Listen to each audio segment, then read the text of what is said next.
deuxième soirée de séminaire. Amen. Amen.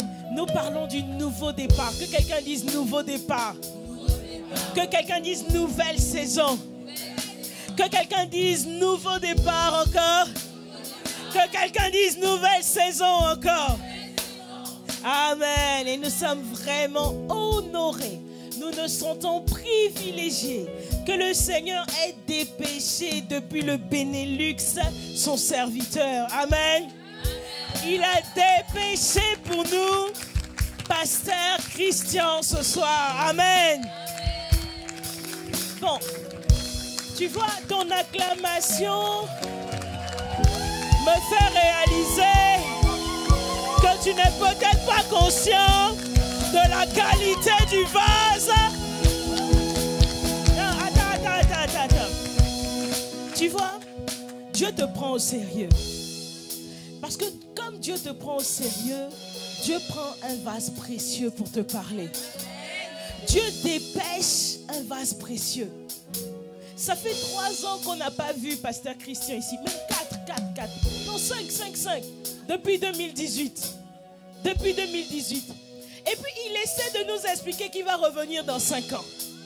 Mais tu dois t'arranger pour acclamer le Seigneur, bénir Dieu pour sa vie à une allure à laquelle ou l'année prochaine il sera là. Est-ce que tu peux acclamer le Seigneur? Amen.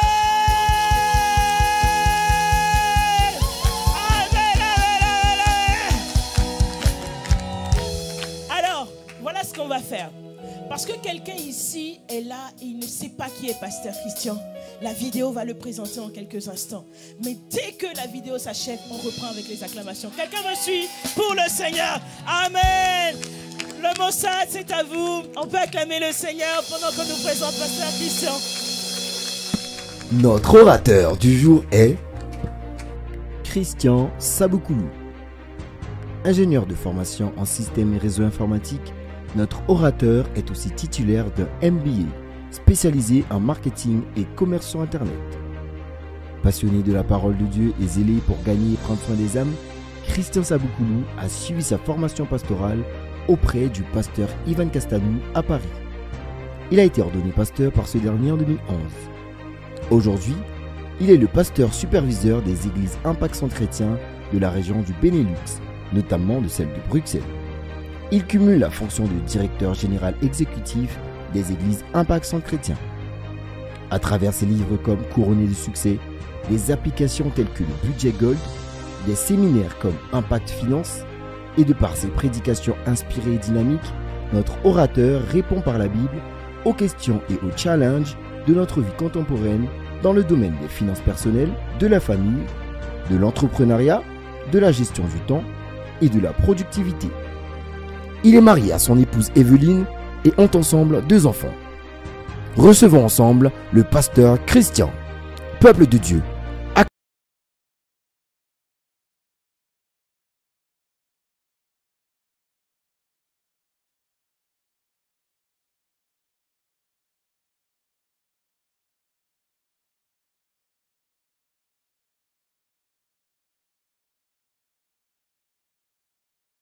On dirait.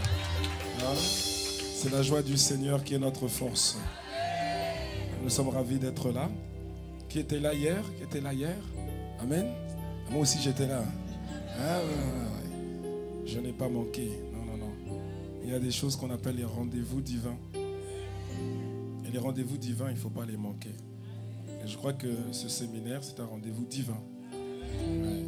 Il faut avoir l'attitude de Marie. Dans les rendez-vous divins, ce n'est pas l'attitude de Marthe. Marthe, elle est occupée à toutes sortes de choses. On dit les devoirs domestiques, toutes sortes de choses. Et puis, elle veut entraîner aussi Marie dans ces choses. Il y a beaucoup de choses à faire. Il y a beaucoup de choses à faire. Et elle vient interrompre le Seigneur pour dire, mais ça ne te dérange pas, Seigneur? Elle ose. Ça ne te dérange pas qu'elle me laisse faire seule les devoirs domestiques? Et là, Jésus lui dit, mais Marthe, il n'a pas juste dit Marthe, il a dit Marthe, tu t'occupes de trop de choses, de beaucoup de choses. Mais une seule chose est nécessaire. Une seule. Elle reçoit Jésus chez elle. Imagine. Elle reçoit Jésus chez elle. Jésus rentre chez elle, dans son salon. Mais elle reste enfermée à la cuisine ou autre. Tiens, quelqu'un, est-ce que c'est normal ça? Donc toi, tu reçois Jésus dans ta vie. C'est pareil, hein? Tu reçois Jésus dans ta vie. Et quand Jésus est là, pour te parler, il te parle tantôt d'une manière, tantôt d'une autre. Mais à travers les séminaires, il te parle. Amen. Mais toi, tu dis non, j'ai des choses. J'ai des courses à faire le samedi. Sinon, oh, ah non, j'ai ceci, j'ai cela, j'ai ceci. Oh, non, non, non, non, non, non, non. Une seule chose est nécessaire.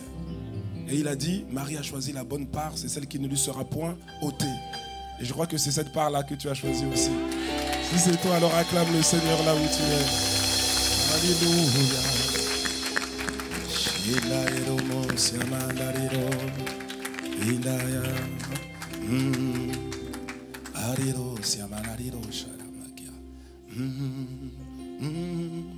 Saint-Esprit, j'ai besoin de toi.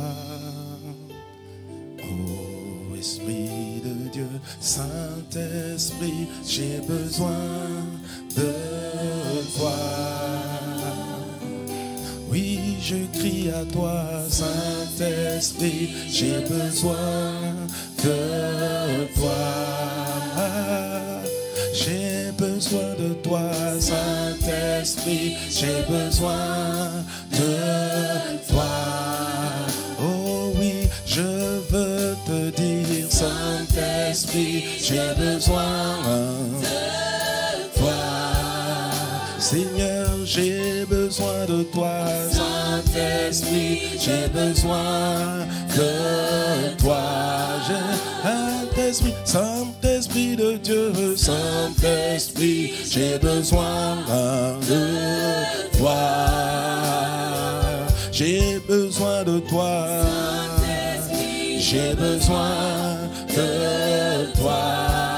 Oh oui, je reconnais, Saint-Esprit, j'ai besoin de toi. En battant des mains, je veux te dire, Saint-Esprit, j'ai besoin de toi. Aujourd'hui, je crie à toi, j'ai besoin de toi. Oh, tu es tout pour moi. J'ai besoin de toi. Oh oui, je veux le clamer haut et fort. J'ai besoin de toi, de toi. Je reconnais volontiers. J'ai besoin de toi. Dans ma vie, oh oui, dans mon quotidien. J'ai besoin de toi. C'est toi, c'est toi, c'est toi dont j'ai besoin. C'est toi, toi. C'est la raison pour laquelle je suis là. J'ai besoin de toi. Y a-t-il quelqu'un en ce lieu pour dire adieu? J'ai besoin de toi. Y a-t-il un adorateur pour dire avec moi, Saint-Esprit, de toi? Y a-t-il une adoratrice en ce lieu béni, Saint-Esprit? Oh oui, de toi. J'ai besoin de ta présence dans ma vie. Oui, j'ai besoin de toi. Tu es la personne la plus importante. Oh, j'ai besoin de toi. Esprit, Esprit de Jésus-Christ, j'ai besoin de toi. Je veux le crier haut et fort. J'ai besoin de toi. Oh oui, mon besoin c'est toi, Saint-Esprit. Mon besoin c'est toi. Esprit, Esprit de Jésus-Christ, Saint-Esprit. Mon besoin c'est toi. Je reconnais mon besoin c'est toi, Saint-Esprit. Oh oui. Je n'ai pas besoin d'argent, non, mon besoin c'est toi, Saint-Esprit, c'est toi. Je n'ai pas besoin d'un mariage, mon besoin c'est toi, Saint-Esprit, c'est toi. Je n'ai pas besoin d'une grossesse, mon besoin c'est toi, Saint-Esprit. Je n'ai pas besoin d'un diplôme, mon besoin c'est toi, Saint-Esprit. Oh oui, c'est.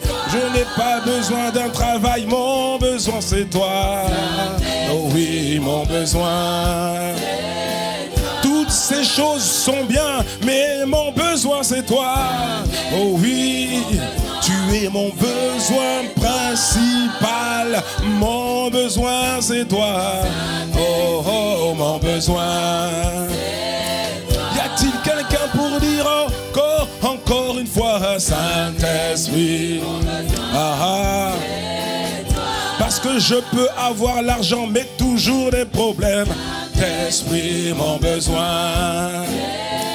Parce que je peux me marier, mais avoir des problèmes. Oh, oh. Mais toi, tu es la solution à tous les problèmes. Saint-Esprit, mon besoin. C'est toi qui changes la qualité de ma vie. Saint-Esprit, c'est toi. Toi. Mon besoin c'est toi. Oh, c'est toi. Je veux le proclamer, Saint-Esprit, mon besoin. Oh, y a-t-il quelqu'un pour le dire encore, Saint-Esprit, mon besoin. Dis avec moi, mon besoin c'est toi. Mon besoin c'est toi. Y a-t-il quelqu'un? Mon besoin c'est toi. Y a-t-il quelqu'un pour le dire? Mon besoin c'est toi. Le besoin de ma vie, mon besoin c'est toi. Esprit de Dieu, esprit de feu, mon besoin c'est toi. Ah, mon besoin c'est toi. Est-ce que tu peux dire mon besoin c'est toi? J'ai identifié mon besoin. Avant je me trompais, mais maintenant je sais que mon besoin principal c'est toi. Oh, je veux le proclamer, mon besoin c'est toi. Ah, est-ce que tu peux le dire en levant les mains vers le ciel? Oh, mon besoin c'est toi. Dis-le, dis-lui, mon besoin c'est toi. Ah, mon besoin c'est toi. Esprit de Dieu. Oh, mon besoin. Maintenant je sais, maintenant je suis conscient de ça. Maintenant je sais, j'ai identifié mon besoin c'est. J'ai besoin de ta présence, j'ai besoin de ta parole, j'ai besoin de ta puissance. Oh, mon besoin. Tu es le besoin de ma vie, le besoin de mon foyer, le besoin de mes enfants, le besoin de ma destinée. Mon besoin c'est toi. Ah, oh, oh, mon besoin. Ah, c'est toi. Saint-Esprit, Saint-Esprit, mon besoin, c'est toi. Esprit de Jésus, Saint-Esprit, mon besoin, c'est toi. Je veux le dire, Saint-Esprit, mon besoin, c'est toi. Oh, Saint-Esprit, mon besoin, c'est toi. Mon besoin, c'est toi. C'est toi. Mon besoin, c'est toi. Est-ce que tu peux le dire encore? Mon besoin, ça c'est toi. C'est toi. Dans ma vie, mon besoin, c'est toi. C'est toi. Sans les instruments, disons encore. C'est toi. C'est toi. Je crie à toi, mon besoin. C'est toi. Oh, C'est toi. mon besoin, mon besoin. Mon besoin, c'est toi. C'est toi. Encore une fois, proclame-le, mon besoin, c'est toi. C'est toi. Mon besoin, c'est toi. Saint-Esprit, mon besoin, c'est toi. Saint-Esprit, mon besoin, c'est toi. Encore une fois, je le confesse. Saint-Esprit, mon besoin, c'est toi. C'est toi. Alléluia. Merci Seigneur. Nous te rendons grâce parce qu'aujourd'hui encore tu nous accordes le privilège d'être là dans ta présence, au milieu des frères, au milieu des sœurs, au milieu de bien-aimés, au milieu de rachetés. Et nous savons que tu es là parce que tu t'es toi-même engagé. Tu as dit là où 2 ou 3 sont assemblés en mon nom, je suis au milieu d'eux. C'est une promesse et cette promesse tu la tiens toujours. Alors oui, nous réalisons que tu es là et nous voulons apprécier ta présence. Jésus, la présence de Jésus, le Christ, à travers l'Esprit de Dieu. Merci. Merci parce que c'est toi qui donnes de la consistance à ce moment. C'est toi qui donnes du relief, de la saveur à ce moment. C'est ta présence. Ce n'est pas notre présence à nous, non. Ce ne sont pas nos titres, non. C'est ta présence. C'est ta présence qui sublime ce moment. Ce n'est pas la nôtre, mais c'est la tienne. Et nous voulons, Seigneur, te bénir. Et nous voulons, Seigneur, te dire merci. Te dire merci de nous permettre, Seigneur, de rentrer dans ta présence, d'être dans ta présence, de nous asseoir à tes pieds dans ta présence, d'être édifiés dans ta présence par ta parole. Merci encore pour ce que tu as prévu de faire. Et notre prière, c'est que tu fasses exactement comme tu as prévu. Non pas comme nous avons prévu, mais comme toi tu as déjà prévu. C'est toi qui nous as attirés. Tu sais pourquoi tu as attiré chacun d'entre nous. Chacun d'entre nous a quelque chose à recevoir de ta part. Que personne ne passe à côté. Mais accorde-nous la grâce, Seigneur, de recevoir le dépôt de grâce, le dépôt de faveur, le dépôt de parole, le dépôt de délivrance, le dépôt de consolation, le dépôt de restauration que tu as prévu, Seigneur, de mettre dans nos cœurs. Merci encore. Nous réalisons la grâce et le privilège que tu nous accordes, celle d'être appelés enfants de Dieu et d'avoir nos noms inscrits dans le livre de vie de l'agneau. Les disciples, alors qu'ils revenaient de cette mission où le Seigneur Jésus les avait envoyés, ils revenaient, ils étaient tout contents, ils disaient: oh Seigneur, même les démons nous étaient soumis en ton nom. Et Jésus leur a dit: je voyais Satan tomber comme un éclair, mais il a dit: ne vous réjouissez pas que les démons vous soient soumis en mon nom, mais réjouissez-vous plutôt du fait que vos noms sont inscrits dans les cieux. Alors Seigneur, nous voulons apprécier cela et nous voulons acclamer ton nom parce que nos noms sont inscrits dans le livre de vie de l'agneau. Merci Père.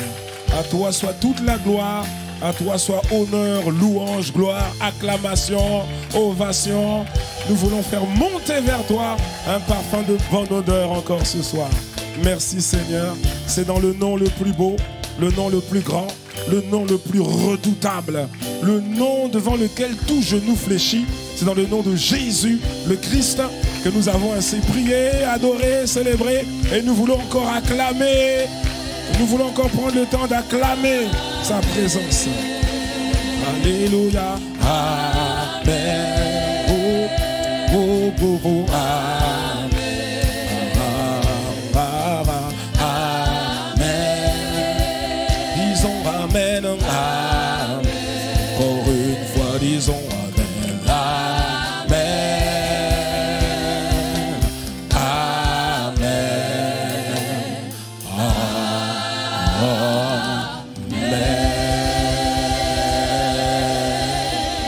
Alléluia.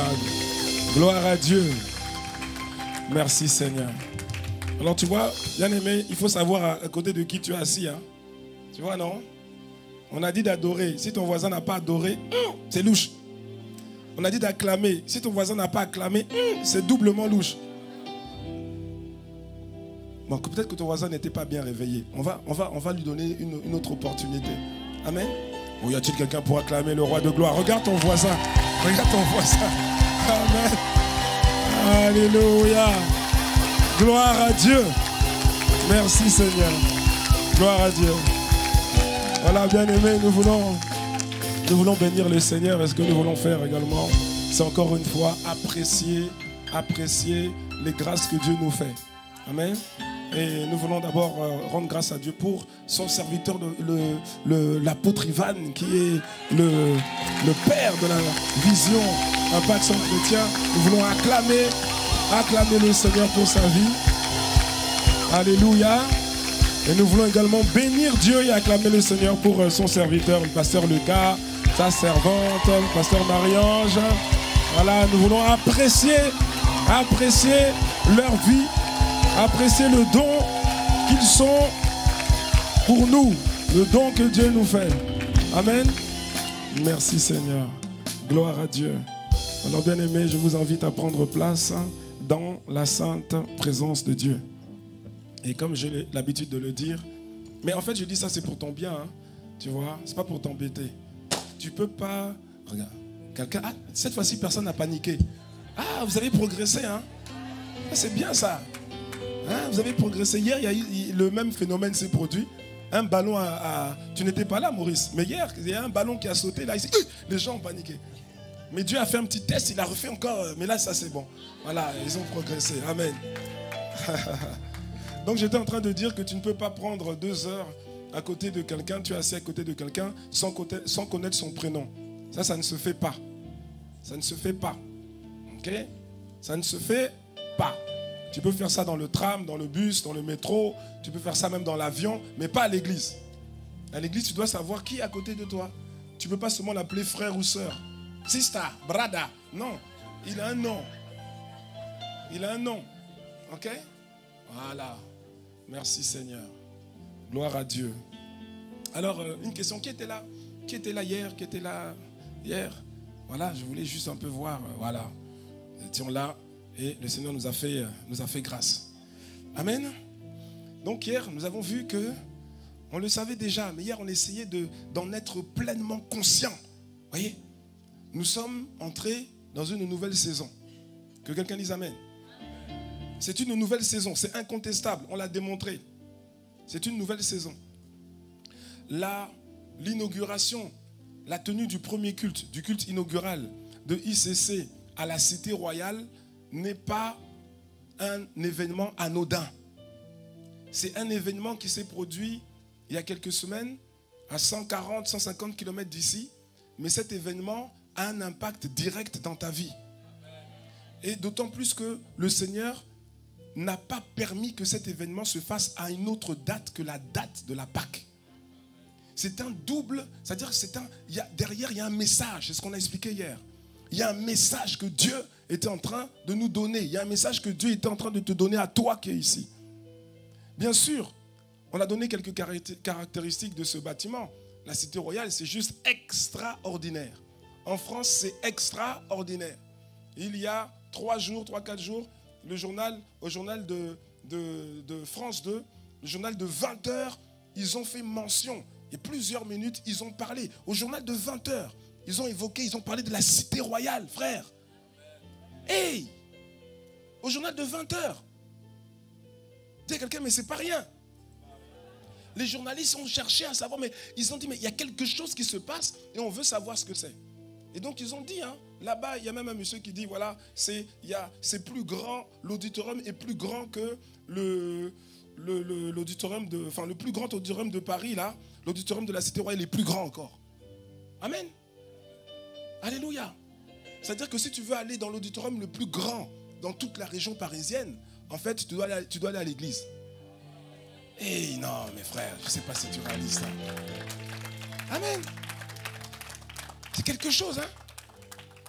Et on a expliqué hier qu'il n'y a rien qui se passe, rien qui ne se fait sur la terre, rien qui ne se fait au niveau naturel qui n'ait d'abord été validé au niveau spirituel. Ce que nous voyons, ce que nous vivons est le fruit d'une délibération qui a été d'abord faite dans le monde invisible. Est-ce que tu me suis? Ça commence d'abord dans l'invisible et ensuite ça se manifeste dans le monde naturel. Ça commence dans le monde spirituel et ça se manifeste dans le monde naturel. Amen. Et là, quand tu comprends ça, tu comprends la grâce extraordinaire que le Seigneur nous a donnée à toi et à moi en tant qu'enfants de Dieu. Parce qu'il a dit que ce que vous lirez sur la terre sera lié dans les cieux. Et ce que vous délirez sur la terre sera délié dans les cieux. Quelqu'un me suit? Non, tu ne m'as pas suivi. Tu dis amen sans avoir. Mais non, je sais. Moi, je connais. T'inquiète pas. Je discerne les amen mécaniques et les amen, tu vois, non? Voilà, les vrais amen là. Tu vois? Ça, c'est un amen mécanique. On vient de te dire que tout commence d'abord dans le spirituel. Et ensuite, ça se manifeste dans le naturel, dans le physique. Mais là, je suis en train de te dire que Jésus a dit clairement, en parlant de nous qui sommes ses disciples, il a dit que ce que vous allez lier sur la terre, c'est-à-dire dans le naturel, ça va être lié dans le spirituel. Normalement, c'est pas dans ce sens-là. Tu me suis? Et donc, comme c'est lié ou délié dans le spirituel, ça se répercute maintenant encore dans le naturel. Ah, je ne sais pas si tu me suis. Ça veut dire que normalement... Tu vois, non? Normalement, la délibération est là et ça apparaît ici. Mais il nous donne le pouvoir d'être ici, de déclarer, ça va là-bas et ça se répercute ici. Là, je crois que quelqu'un comprend. Quelqu'un d'autre n'a pas compris parce que... Et alors? Mais toi, tu as compris, n'est-ce pas? Amen. Merci, Seigneur. Alors, je ne sais pas pourquoi je suis arrivé jusque-là. Merci, Père. Hein? Voilà, on a dit, Seigneur, conduis-nous, donc il nous conduit, non? Amen. Je n'avais pas prévu de dire ça, mais le Seigneur, nous, voilà, il fallait que tu comprennes ça. Amen. Voilà. Donc, on a aussi dit hier que Dieu est glorifié, franchement, à travers l'inauguration, à travers la cité royale. Dieu est glorifié à travers ça. Amen. On peut dire c'est un bâtiment à la gloire de Dieu. Mais on a expliqué qu'en vérité, Dieu est plus intéressé par bâtir ta vie que par la cité royale. Si Dieu doit choisir entre la cité royale, bâtir la cité royale et bâtir ta vie, il n'y a même pas photo. La cité royale ne fait aucun poids. Parce que toi, tu es plus important aux yeux de Dieu qu'un bâtiment. Amen. Et donc, le fait que la cité royale ait été inaugurée, le jour de la Pâque, c'est un clin d'œil de Dieu pour te dire, regarde, ce que tu vois qui a été manifesté dans le naturel là, c'est le fruit d'une grande victoire acquise dans le monde spirituel. Amen. Et cette victoire, elle n'est pas seulement pour ceux qui sont à ICC à Paris. Elle n'est pas seulement pour l'apôtre Ivan, pour Pasteur Maud, pour ceux qui sont là-bas. Non, elle est aussi pour toi. Parce qu'on a expliqué que lorsque la tête est bénie, c'est une question de temps pour que l'huile qui coule, rappelle-toi ce qu'on a lu dans les psaumes, l'huile qui coule vienne maintenant t'atteindre. Pourquoi? Parce que toi aussi tu fais partie de Impact Centre Chrétien. C'est-à-dire que ICC, c'est pas seulement ICC à Paris qui a été visité de manière glorieuse par Dieu, ça concerne aussi ICC Rouen. Et comme tu es membre de ICC Rouen, en fait, ça concerne aussi ta vie. Et Dieu est en train de te dire, regarde ce qui s'est passé là-bas, c'est ce que je veux faire avec toi dans cette saison. Amen. Dis à quelqu'un, c'est une nouvelle saison. Si ton voisin ne t'a pas dit ça, c'est que ton voisin ne t'aime pas. Je te dis. Maintenant, s'il t'aime vraiment, il va le dire là maintenant. Amen. C'est une nouvelle saison. On a donné les caractéristiques de cette nouvelle saison. On ne va pas revenir dessus. Mais il y en a tellement. Amen. Waouh. Merci Seigneur. C'est une nouvelle page. Un nouveau chapitre qui s'ouvre. Alléluia. Merci Seigneur. Mais maintenant, tu as aussi compris, parce qu'on l'a expliqué, que tu peux être dans une nouvelle saison de grâce, de faveur, mais sans pour autant en profiter. Sans pour autant en bénéficier. Pourquoi? Parce qu'on a en fait, ils ne sont même pas conscients que c'est une nouvelle saison. C'est une nouvelle saison, ah bon? Ah bon? Ah bon? Et puis il y en a, ils ont compris que c'est une nouvelle saison, mais ils pensent que c'est la saison qui va faire tout à leur place. Dis à quelqu'un, ça ne fonctionne pas comme ça. Non. La saison de grâce, la saison de faveur, c'est une saison de grâce et de faveur. Mais Paul dit qu'on ne prend pas la grâce de Dieu en vain. Amen. Donc en fait, ce n'est pas la saison qui va faire les choses à ta place. C'est toi qui dois agir dans cette saison. Et c'est cette saison qui va te porter. Les efforts hier que tu faisais, les grands efforts que tu faisais comme ça, les grands efforts comme ça, tu avais un petit résultat comme ça. Dans la saison de grâce, les petits efforts produisent un grand résultat. Tu me suis? C'est dans cette saison qu'on est. C'est une saison où l'impossible devient possible. Une saison où les cartes sont... Tout est redistribué. Il y a eu tellement d'obstacles, tellement d'ennemis, tellement de vents contraires contre la cité royale. Et pourtant, la cité royale a été inaugurée. Ça veut dire que comme toi, tu es rattaché à cette grâce-là, en fait, tous les vents contraires sur ta vie, les ennemis, les adversaires, les blocages, les limitations, ne peuvent plus te limiter. C'est ça que Dieu est en train de te dire. Il y a eu beaucoup de limitations, mais ces limitations n'ont pas empêché la cité royale de sortir de terre et d'être inaugurée. Est-ce que tu me suis? C'est un message prophétique. C'est pas charnel ou émotionnel. Tu me suis? C'est spirituel. Tu es vraiment, mon frère, ma soeur, rentré dans une nouvelle saison. En tout cas, si tu appartiens à Impact Centre Chrétien, Rouen, oui, tu es rentré dans une nouvelle saison. Si tu n'appartiens pas, je ne sais pas, peut-être oui, mais j'en sais rien. Je ne peux pas rien dire. Mais ce que je sais, ce qui est sûr, on l'a vu à travers la parole, si tu es attaché, c'est-à-dire que ICC Rouen, c'est ton église. Tu es membre de Impact Centre Chrétien Rouen, ça veut dire que tu es membre de Impact Centre Chrétien Général. Et la tête à la cité royale a obtenu une victoire extraordinaire. Et cette victoire-là, elle est aussi pour toi. Amen. On a expliqué que les précurseurs, lorsque le précurseur arrive à franchir un mur, t'imagines un mur de béton, un mur de limitation, un mur d'obstacles, un mur compliqué. Il arrive à créer une brèche et à passer. En fait, ça veut dire que toi, tu n'as plus besoin de faire autant d'efforts pour percer aussi le mur de ton côté. Il te suffit simplement de suivre la brèche, de rentrer dans la brèche et puis tu passes la brèche. Alléluia. C'est la saison dans laquelle nous sommes. Oh, si tu le crois, alors acclame le Seigneur là où tu es. Amen. Maintenant, il faut que tu aides ton voisin et que tu t'aides aussi toi-même. Parce qu'il est hors de question que cette saison-là soit pour toi une saison banale. Non, tu dois profiter de cette saison. Et c'est la volonté de Dieu que tu profites de cette saison. Le Seigneur t'envoie cette saison pour que tu puisses accélérer dans l'accomplissement de ta destinée. Devenir ce que tu dois devenir et accélérer dans l'accomplissement de ta destinée. Amen. Alors s'il te plaît, aide-moi et tu vas parler à ton voisin. C'est le titre d'ailleurs du message. Dis à ton voisin. Tu as déjà repéré quel était le voisin, tu vois, le plus enthousiaste. Hein? Bon, maintenant, si tu vois que les deux sont enthousiastes, hein, tu parles à l'un et puis tu touches l'autre pour dire attends. Tu vois, non? Tu vois, non? Par exemple, si je dois parler à quelqu'un Ici, Maurice est là. Je dis, je parle à l'autre. Je dis, Maurice, attends, hein, et après, je parle à Maurice. Ça va, non? Dis à ton voisin, sors de l'ombre. Dis à ton voisin, brille. Dis à ton voisin, sors de l'ombre. Dis-lui, brille. Fais-toi connaître du royaume des ténèbres. Non, dis encore, fais-toi connaître du royaume des ténèbres. Ah, j'aime la manière dont tu parles à ton voisin. Là, on sent que, là, c'est une nouvelle saison. Amen. Bien-aimé, Jésus-Christ. La Bible dit que Jésus-Christ, notre Seigneur, Jésus-Christ a paru pour détruire les œuvres du diable.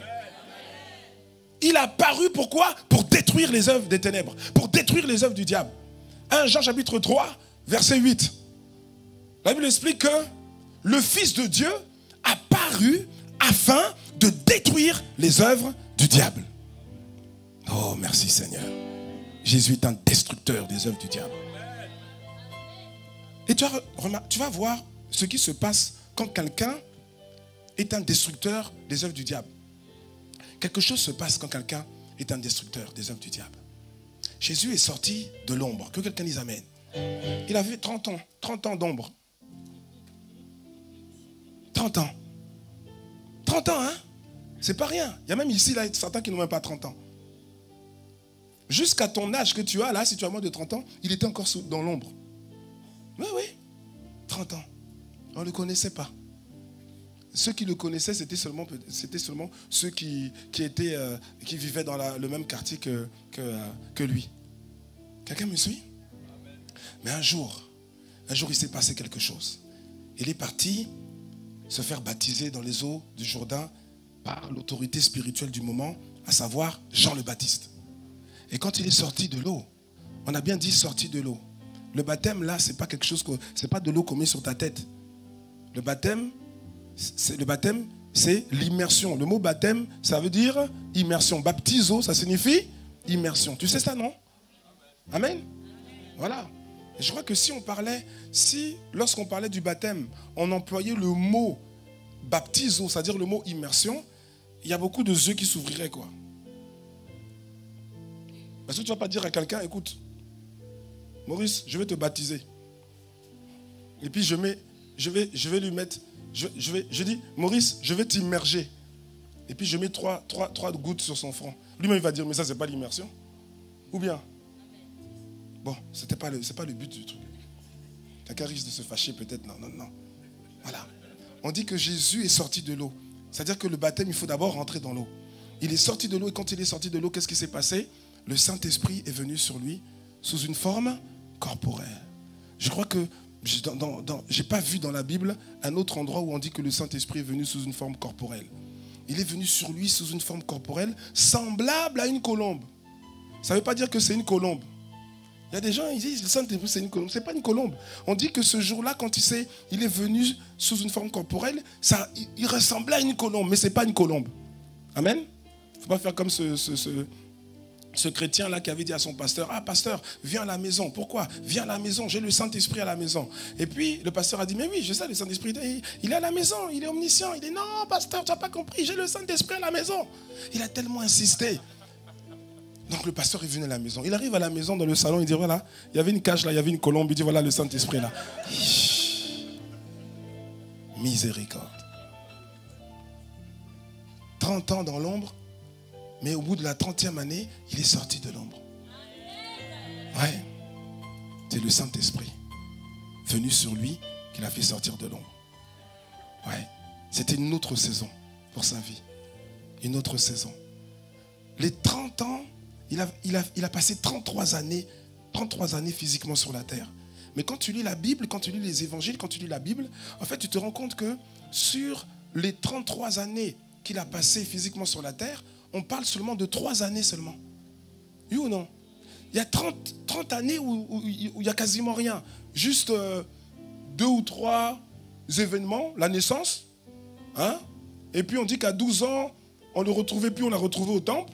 Et puis après, il n'y a pas d'autres. Tu vois, non? Il n'y a pas d'autres choses. Mais c'est quand le Saint-Esprit est venu sur lui, là, que tout a changé. Aïe, aïe, aïe, aïe, aïe, aïe, aïe, aïe. Il est rentré dans une nouvelle saison. Amen.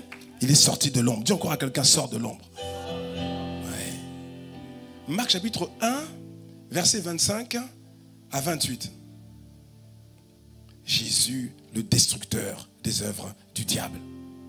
Sortir de l'ombre, c'est détruire les œuvres des ténèbres. Marc chapitre 1, verset 25 à 28. Verset 25. En parlant donc d'un esprit mauvais qui tourmentait quelqu'un. Jésus le menaça. Dis avec moi, Jésus le menaça. Est-ce qu'on peut s'arrêter là quelques instants ou pas? Rien que ces 3 mots-là, on peut faire tout un séminaire. Jésus le menaça. Jésus, hein? Jésus le menaça.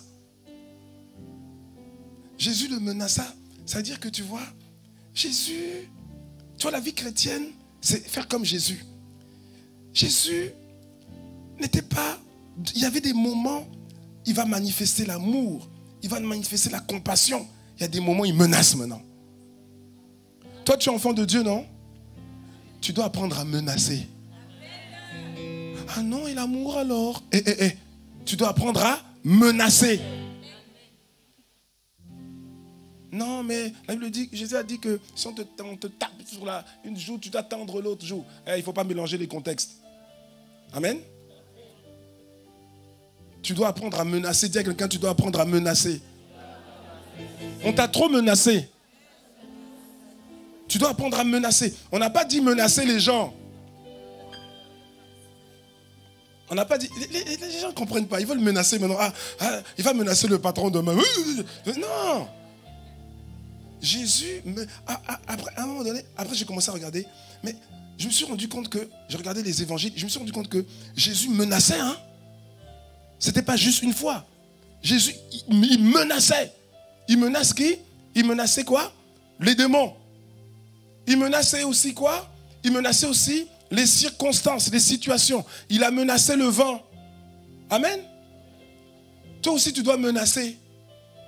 Il y a des circonstances de ta vie, tu ne peux pas les laisser t'intimider. Tu dois les menacer.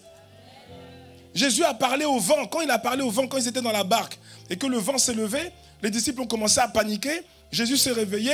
Ils ont réveillé Jésus. Jésus s'est réveillé. Qu'est-ce que Jésus a fait? Il a menacé le vent. Si quelqu'un était là et puis il ne comprend pas, il voit quelqu'un qui parle au vent, il va dire il a un problème, il est fou. Non, il n'est pas fou. Parce que les circonstances de ta vie ont des oreilles. Jésus dit, tu parles à la montagne, là, la montagne. Tu dis à la montagne, déplace-toi, jette-toi dans la mer, elle va suivre. Si tu as la foi. La montagne a des oreilles. Les situations, les contextes, les circonstances de ta vie, les contextes, les situations ont des oreilles. Est-ce que tu me suis? Ah, je ne sais pas si tu me suis. Les circonstances te menacent. Menace-les maintenant. En tout cas, dans cette saison-là, tu dois sortir de l'ombre, tu dois menacer les circonstances. Tu dois apprendre à menacer. Jésus menaçait. J'ai plusieurs textes. J'ai rassemblé pour toi plusieurs textes. Aïe, aïe, aïe, aïe, aïe, aïe, aïe. Luc chapitre 4. Est-ce qu'on peut prendre Luc chapitre 4, verset 35 à 41. Je ne l'ai pas ici, mais si vous pouvez m'aider. Luc chapitre 4, verset 35 à 41. Ça va? Ça va? Voilà, j'aime ça. 1, 2, 3. On peut le lire ensemble? Jésus le menaça, disant, tais-toi et sors de cet homme. Et le démon le jeta au milieu de l'assemblée. C'est ça, non? Hein? Et sortit de lui sans lui faire aucun mal. Donc ici, verset 35, on dit que Jésus le menaça. Dis à quelqu'un, Jésus menaçait les gens, les démons. Verset 36. Verset 36, verset 36. Vite, vite, vite. Tous furent saisis de stupeur. Et ils se disaient les uns aux autres, quelle est cette parole? Il commande avec autorité et puissance aux esprits impurs. Et ils sortent. Et sa renommée se répandit dans tous les lieux d'alentour. Quand tu sors de l'ombre et tu commences à détruire les œuvres du diable, qu'est-ce qui se passe? Ta renommée commence... Ah ouais. C'est quand tu détruis les œuvres des ténèbres que ta renommée commence à grandir. On va revenir dessus. Verset 38. En sortant de la synagogue, il se rendit à la maison de Simon. La belle-mère de Simon avait une violente fièvre et ils le prièrent et ils le prièrent en sa faveur. Verset 39. S'étant penché sur elle, non, il a fait quoi? Oui, non? Il venait de menacer déjà un esprit, non? Tiens, quelqu'un, c'était une journée de menace. Non.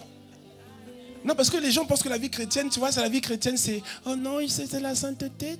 Oui, mais la sainteté, ça n'enlève pas le fait de menacer. La vie chrétienne, bon, ça va peut-être te choquer, hein, mais la vie chrétienne, c'est une vie de menace. Ah, tu as du mal à dire amen, hein, parce que tu te dis que non, la vie chrétienne, c'est une vie de menace. Mais tu vas remarquer qu'on ne menace pas les personnes. Il a menacé d'abord l'esprit impur. Ici, il menace une personne? Non. Il menace quoi? La fièvre, non? C'est ça que tu dois menacer. Ça veut dire qu'il vient de menacer un esprit. Maintenant, il sort de la synagogue, on l'emmène quelque part, et qu'est-ce qu'il trouve à faire? Il menace encore. Hey! S'étant penché sur elle, il menaça la fièvre. Et la fièvre la quitta. À l'instant, elle se leva et les servit. Alléluia. Entre parenthèses, quand Dieu te délivre, c'est pour le servir. Quand Dieu te guérit, c'est pour le servir. C'est pas pour repartir à ta vie bizarre. Non, on ferme la parenthèse. On continue. Verset 39. Verset 40. Après le coucher du soleil, tous ceux qui avaient des maladies, atteints de diverses maladies, les lui amenèrent. Il imposa les mains à chacun d'eux et il les guérit. Verset 41. Des démons aussi sortirent de beaucoup de personnes en criant et en disant « Tu es le Fils de Dieu ». Mais il les... Oh. Qu'est-ce qu'il faisait? Une journée de menace.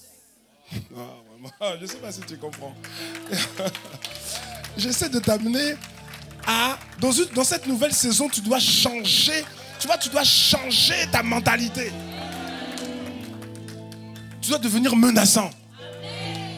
C'est-à-dire du matin au soir, il a menacé seulement.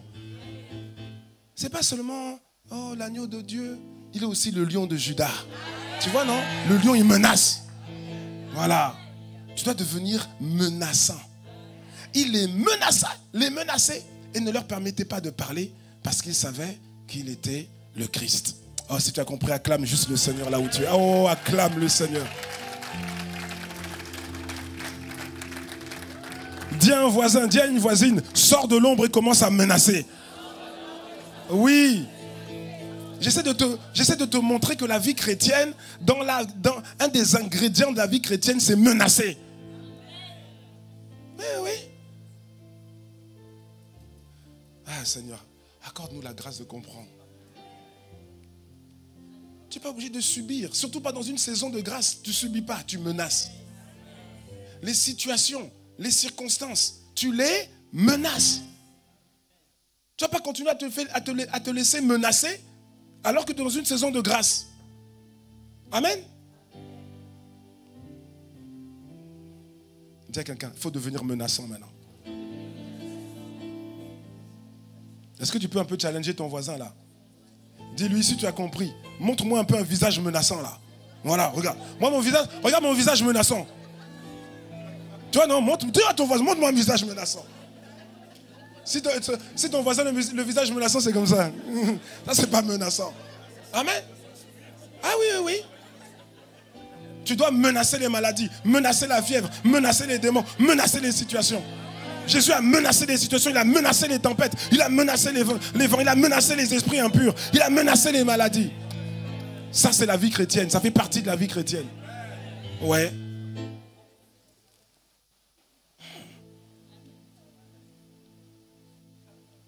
Il faut que si un sorcier veut venir perturber ici l'église, hein, venir à l'église là le dimanche pour perturber là, qu'il trouve un peuple menaçant. Lui-même il va dire moi je ne veux pas aller là-bas. Amen. Ah oui, oui, oui. J'essaie de te montrer que la vie chrétienne, ce n'est pas une vie pour être écrasé. Tu me suis? Tu n'as pas été suscité par Dieu pour être écrasé. Tu as été suscité pour être celui qui écrase.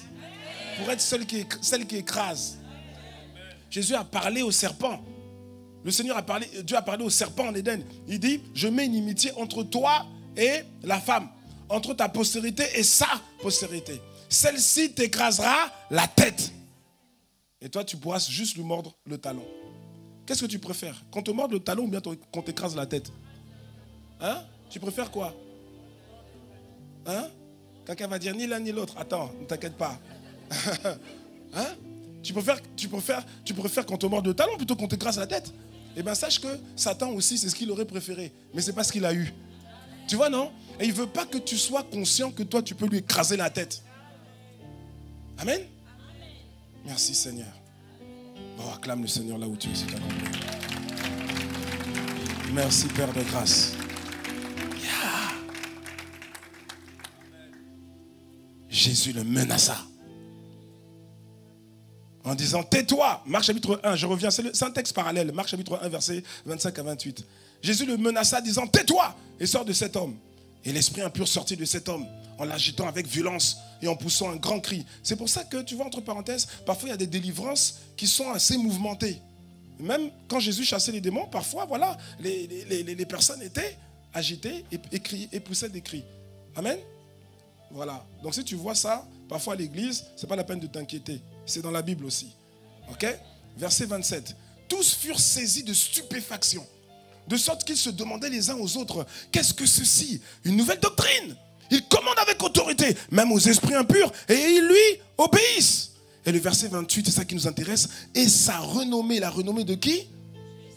Et la renommée de Jésus se répandit aussitôt dans tous les lieux environnants de la Galilée. Que quelqu'un dise waouh. Ouais. Quand tu deviens un destructeur des œuvres des ténèbres, ta renommée se répand. Ouais. Parce que ça ne concerne pas seulement Jésus. Ce n'est pas seulement Jésus. Ça concerne tout enfant de Dieu. Amen. Oui. Regarde. C'était aussi la même chose pour Paul. Actes chapitre 19. Actes chapitre 19. Versets 13 à 16. Est-ce qu'on peut l'afficher aussi? Quelques exorcistes juifs ambulants essayèrent d'invoquer sur ceux qui avaient des esprits malins, d'invoquer le nom de Jésus, en disant, je vous conjure par Jésus que Paul prêche. C'est comme ça qu'ils voulaient chasser les démons. Verset 14, ceux qui faisaient cela, ceux qui avaient l'habitude de faire cela, étaient 7 fils de Sheva, juifs, l'un des principaux sacrificateurs. Hein, si tu prends le contexte, tu vois, ce sont des enfants du principal sacrificateur. C'est comme si, on peut dire, les enfants du pasteur. Tu vois, non? Ah oui. Verset 15, c'est pas pasteur Lucas. On parle de, je sais pas. Verset 15. L'esprit malin leur répondit. Écoute, hein. L'esprit malin leur répondit. Je connais Jésus. Et je sais qui est Paul. Mais vous, qui êtes-vous? Verset 16. Et l'homme dans lequel l'esprit malin était l'esprit malin s'élança sur eux. Mon ami, quand on ne te connaît pas, dis à ton voisin, fais-toi connaître du royaume des ténèbres. Voici ce qui arrive quand on ne te connaît pas là-bas. Je connais Jésus. Je sais qui est Paul. C'est-à-dire, je connais Jésus, mais bien sûr qu'il connaît Jésus. Puisque c'est Jésus qui les a humiliés. C'est Jésus qui a humilié leur maître, Satan. Qui l'a humilié, qui l'a fait mordre la poussière en le traînant publiquement, hein, dans son cortège triomphant. Il lui a fait mordre la poussière. L'être le plus orgueilleux de l'univers a été humilié comme jamais. Donc bien sûr qu'il connaît Jésus. Et maintenant il dit, je connais Jésus, je sais qui est Paul. C'est pas la même chose, hein? Oui ou non? Il n'a pas dit, je connais Paul. Il a dit, je sais qui est Paul. Je sais qui est Paul. Je connais Jésus parce que je me suis retrouvé face à Jésus, il nous a humiliés. Je sais qui est Paul. C'est-à-dire, je ne me suis pas retrouvé face à Paul, mais je sais qui il est. J'ai entendu parler de lui. Ce démon là s'est jamais retrouvé devant Paul. Mais il dit, moi je connais Jésus. Mais bien sûr que tu connais Jésus. Je sais qui est Paul. J'ai entendu, la renommée de Paul là, c'est venu jusqu'à mes oreilles. Pourquoi? Parce que Paul était un formidable destructeur des œuvres des ténèbres. Tu me suis? Donc maintenant, quand tu détruis les œuvres des ténèbres, tu commences à être connu. Dans le royaume des ténèbres, on te connaît. Dis à quelqu'un, il vaut mieux qu'on te connaisse. Ah oui, oui, oui, oui.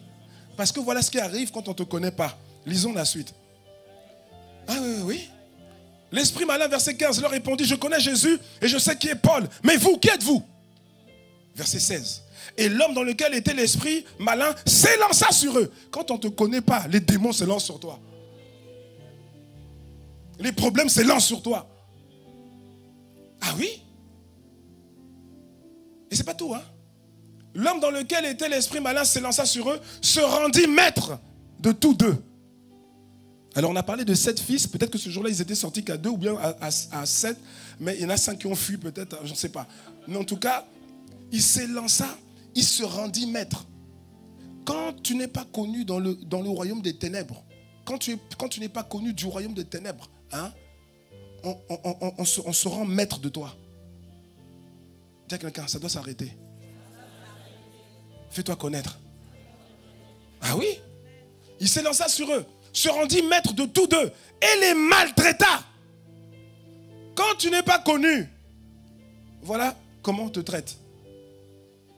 Dis à quelqu'un, pas dans cette saison. Dis à quelqu'un, si tu veux subir ça, c'est ton problème. Moi, non, c'est fini.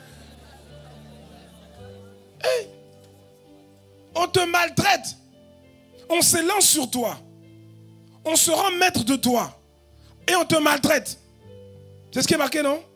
Et l'homme dans lequel était l'esprit malin s'élança sur eux, se rendit maître de tous deux et les maltraita de telle sorte qu'ils s'enfuirent de cette maison nus et blessés. Voilà ce qui t'arrive quand tu n'es pas connu. C'est ce que tu veux? Tu veux fuir nu et blessé? Hein? Nu, c'est-à-dire que tu n'as plus rien. Blessé par la vie, par les circonstances. C'est ce que tu veux? Ah, je suis d'accord avec toi. Là, on est en phase. Amen, acclame le Seigneur. Là, on est en phase. Merci, Père. Donc, Paul était connu des ténèbres. Pourquoi? Parce qu'il détruisait les œuvres des ténèbres. C'est ça qu'il faut augmenter, on l'a lu tout à l'heure, c'est ça qu'il faut augmenter ta renommée. En fait, ce que j'essaie de te dire, mon frère, ma soeur, c'est que être de plus en plus connu du royaume des ténèbres, c'est un excellent baromètre de ton impact véritable, de l'impact véritable de ta vie sur la terre. Oui. Dans le monde des ténèbres, si personne ne te connaît, si aucun démon ne te connaît, cela signifie, je suis désolé, on peut parler cœur à cœur ou pas? Si personne ne te connaît, si aucun démon te connaît, ça veut dire que tu n'as aucun impact. Aucun. Tu n'as aucun impact. Tu peux faire beaucoup de choses, mais tu n'as aucun impact. Mais si on commence à te connaître, et de plus en plus d'esprits méchants te connaissent, alors cela signifie que tu as un impact. Que tu impactes, que tu déranges, que tu gênes, que tu es un destructeur, que tu es un perturbateur. Il faut parler français quand même. Un perturbateur de ce qu'ils font. Alléluia. Amen. Dis à quelqu'un, sois un perturbateur maintenant. Tu dois déranger le royaume des ténèbres. Le royaume des ténèbres a une organisation. Le diable est organisé. Tu sais ça ou pas? Ah oui, parce qu'il y en a, ils disent, oh non, il est bête. Non, non, non, non, non. Jésus n'a pas dit qu'il était bête. Où tu as lu que Jésus avait dit que le diable était bête? On a dit qu'il est rusé. Il est malin. Moi, j'ai ma définition du mot malin. Oui, je ne sais pas si ça c'est dans le dictionnaire, mais moi, ma définition du mot malin, c'est celui qui fait le mal intelligemment. Malin. Mal, tu vois, non? Mal, intelligemment. Malin. Il n'est pas bête. Il est rusé. Amen. Donc, il a une organisation. Et lui-même, Satan, il est à la tête de son organisation. Il ne partage pas la tête avec quelqu'un d'autre. C'est l'orgueilleux, c'est le plus orgueilleux de façon de tout. Moi-même, je crois que Satan, il n'aime aucun des démons avec qui il travaille. Non, non, non. Moi, je crois qu'il n'aime personne. Il n'aime pas. Hein. Il ne les aime pas. Comment tu peux aimer quelqu'un et puis toi, on te chasse du ciel et puis tu amènes aussi un tiers des anges avec toi. Tu sais que toi, tu es banni, tu veux aussi... Non, non, il n'aime personne. Et je crois même hein, qu'aucun des démons ne l'aime. Non, ça, c'est pas marqué dans la Bible. Mais moi, je crois qu'il n'aime personne et personne ne l'aime. Mais bon, voilà, c'est ça. Tu me suis? Il n'aime personne. Hein. Même, il n'aime même pas les sorciers. Les sorciers qui travaillent avec lui, là, il ne les aime pas. Hein. Non, il n'aime personne. Il tolère les sorciers jusqu'à ce qu'il ait tiré tout ce qu'il peut d'eux. Après, il les écrase. Ah oui, il n'aime personne, lui. Et donc, il a la tête de son organisation. Et ensuite, il y a différents niveaux. Parce que tous les esprits méchants n'ont pas la même envergure. Ils n'ont pas la même envergure, ils n'ont pas le même pouvoir, ils n'ont même pas le même degré de méchanceté. Jésus a dit que lorsqu'un esprit mauvais est chassé d'un corps, il s'en va où? Il s'en va où? Hey, si ton voisin n'a pas dit dans les lieux arides, dis à ton voisin, il faut lire la Bible hein, quand même. Il s'en va dans les lieux arides. Pourquoi? Si ton voisin n'a pas dit chercher du repos, on dit lui, il est important que tu lises la Bible. Il s'en va dans les lieux arides pour chercher le repos, mais il ne trouve pas. Et donc, qu'est-ce qu'il fait? Il revient de là où on l'a chassé. Ah oui, il revient toujours. Hein. C'est pour ça que quand on parle de délivrance, la délivrance, ce n'est pas juste chasser un démon, hein, ce n'est pas vrai. Hein. La délivrance, ce n'est pas juste chasser un démon. Chasser un démon, bon, ok, le démon va partir. Mais tu dois être sûr à 100% que le démon va chercher à revenir. C'est sûr et certain. Pourquoi? C'est Jésus qui l'a dit. Si Jésus l'a dit, c'est vrai. Donc, il part dans les lieux arides, il essaie de chercher du repos, il ne trouve pas. Il revient toujours de là où on l'a chassé. Il revient vers la maison dont on l'a chassé. Mais si cette maison a été investie comme étant le temple du Saint-Esprit et gardée comme étant le temple du Saint-Esprit, il ne peut pas revenir. Mais si cette maison-là, il revient dans cette maison et puis il retrouve que, oh, mais la maison, c'est les mêmes habitudes. La personne n'a pas changé. C'est les mêmes habitudes. Il arrive devant la maison et puis il voit sur la boîte aux lettres, il voit encore son nom. Oh! C'est encore mon nom. Mais normalement, on m'a chassé, pourquoi alors? Normalement, si on me chasse, on change le nom. Mais il voit encore son nom. Impudicité, critique, Tu vois? Maintenant, qu'est-ce qu'il fait? Jésus explique qu'il s'en va chercher 7 esprits beaucoup plus méchants que lui. C'est-à-dire que même dans l'organisation des ténèbres, ils n'ont pas le même niveau de méchanceté. Mais t'inquiète pas, hein, ils sont tous méchants. Il n'y a aucun démon gentil, ça n'existe pas. Les Casper ou Gasper, là, ça n'existe pas. Là. Ils sont tous méchants. Mais sauf qu'il y en a qui sont beaucoup plus méchants que d'autres. Tu me suis ou pas? Oui ou non? Donc ils n'ont pas le même niveau d'envergure, ils n'ont pas la même puissance et ils n'ont pas le même degré de méchanceté. Mais ils sont tous méchants. Et leur but, c'est toujours le même but. Jésus a dit, Jean chapitre 10, verset 10, le voleur ne vient que pour 3 choses. C'est quoi? C'est dérober, égorger et détruire. Même le plus petit démon, il est méchant et c'est ça qu'il fait dans ta vie si tu le laisses faire. Est-ce que tu me suis? Et donc, il y a différents niveaux. Tu vas avoir Satan en haut de la pyramide, de son organisation. Ensuite, tu vas avoir des esprits d'envergure. On ne les appelle pas des démons. Non, la Bible ne les appelle pas des démons. On les appelle les dominations. On les appelle les autorités sataniques. On les appelle les princes de ce monde des ténèbres. On les appelle les esprits méchants dans les lieux célestes. Ça, ce sont des catégories d'esprits impurs qui vont pas, eux, leur but, c'est pas d'être dans les corps là. C'est pas eux que tu chasses. Eux, ils sont pas à ce niveau de corps là. Ça, ils laissent ça aux démons. Ils sont pas à ce niveau-là. Eux, ils sont au niveau régional, au niveau national, au niveau, tu me suis ou pas? Au niveau continental. Et leur but, ce n'est pas d'être dans les corps. Non. Leur but, c'est de créer des influences sur les peuples. C'est de créer des influences sur les nations. Tu me suis? C'est de créer des religions pour égarer les personnes qui cherchent Dieu, pour les égarer de la vérité. Tu me suis ou pas? C'est ça. Ils ont d'autres... C'est des esprits qui sont là, qui territoriaux, qui sont en train de gérer des influences, de faire en sorte... C'est pour ça que vous avez, par exemple, dans les pays, dans tous les pays, les gens savent que les personnes de telle région, ils sont connus pour être ceci ou cela. C'est vrai ou c'est pas vrai? Oui ou non?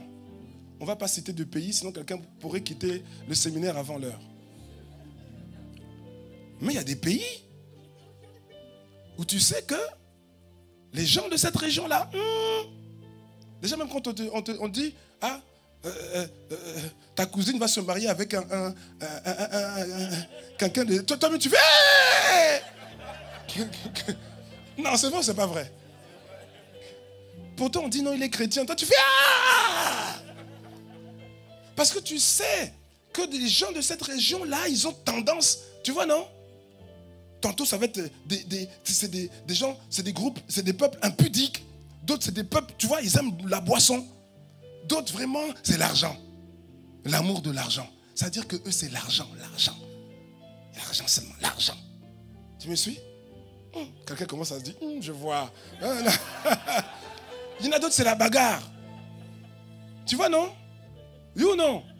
Il y en a, c'est la bagarre. Hein? Voilà. Il y en a d'autres, tous, ils veulent faire pour la politique.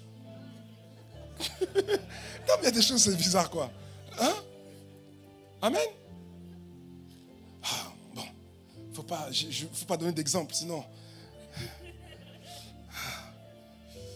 Parce qu'on ne connaît pas le niveau de maturité de chacun. On a dit quitte ton pays, quitte ta patrie, mais il y en a d'autres, si tu dis leur nom, non. Là, j'ai envie de parler, là, mais... Il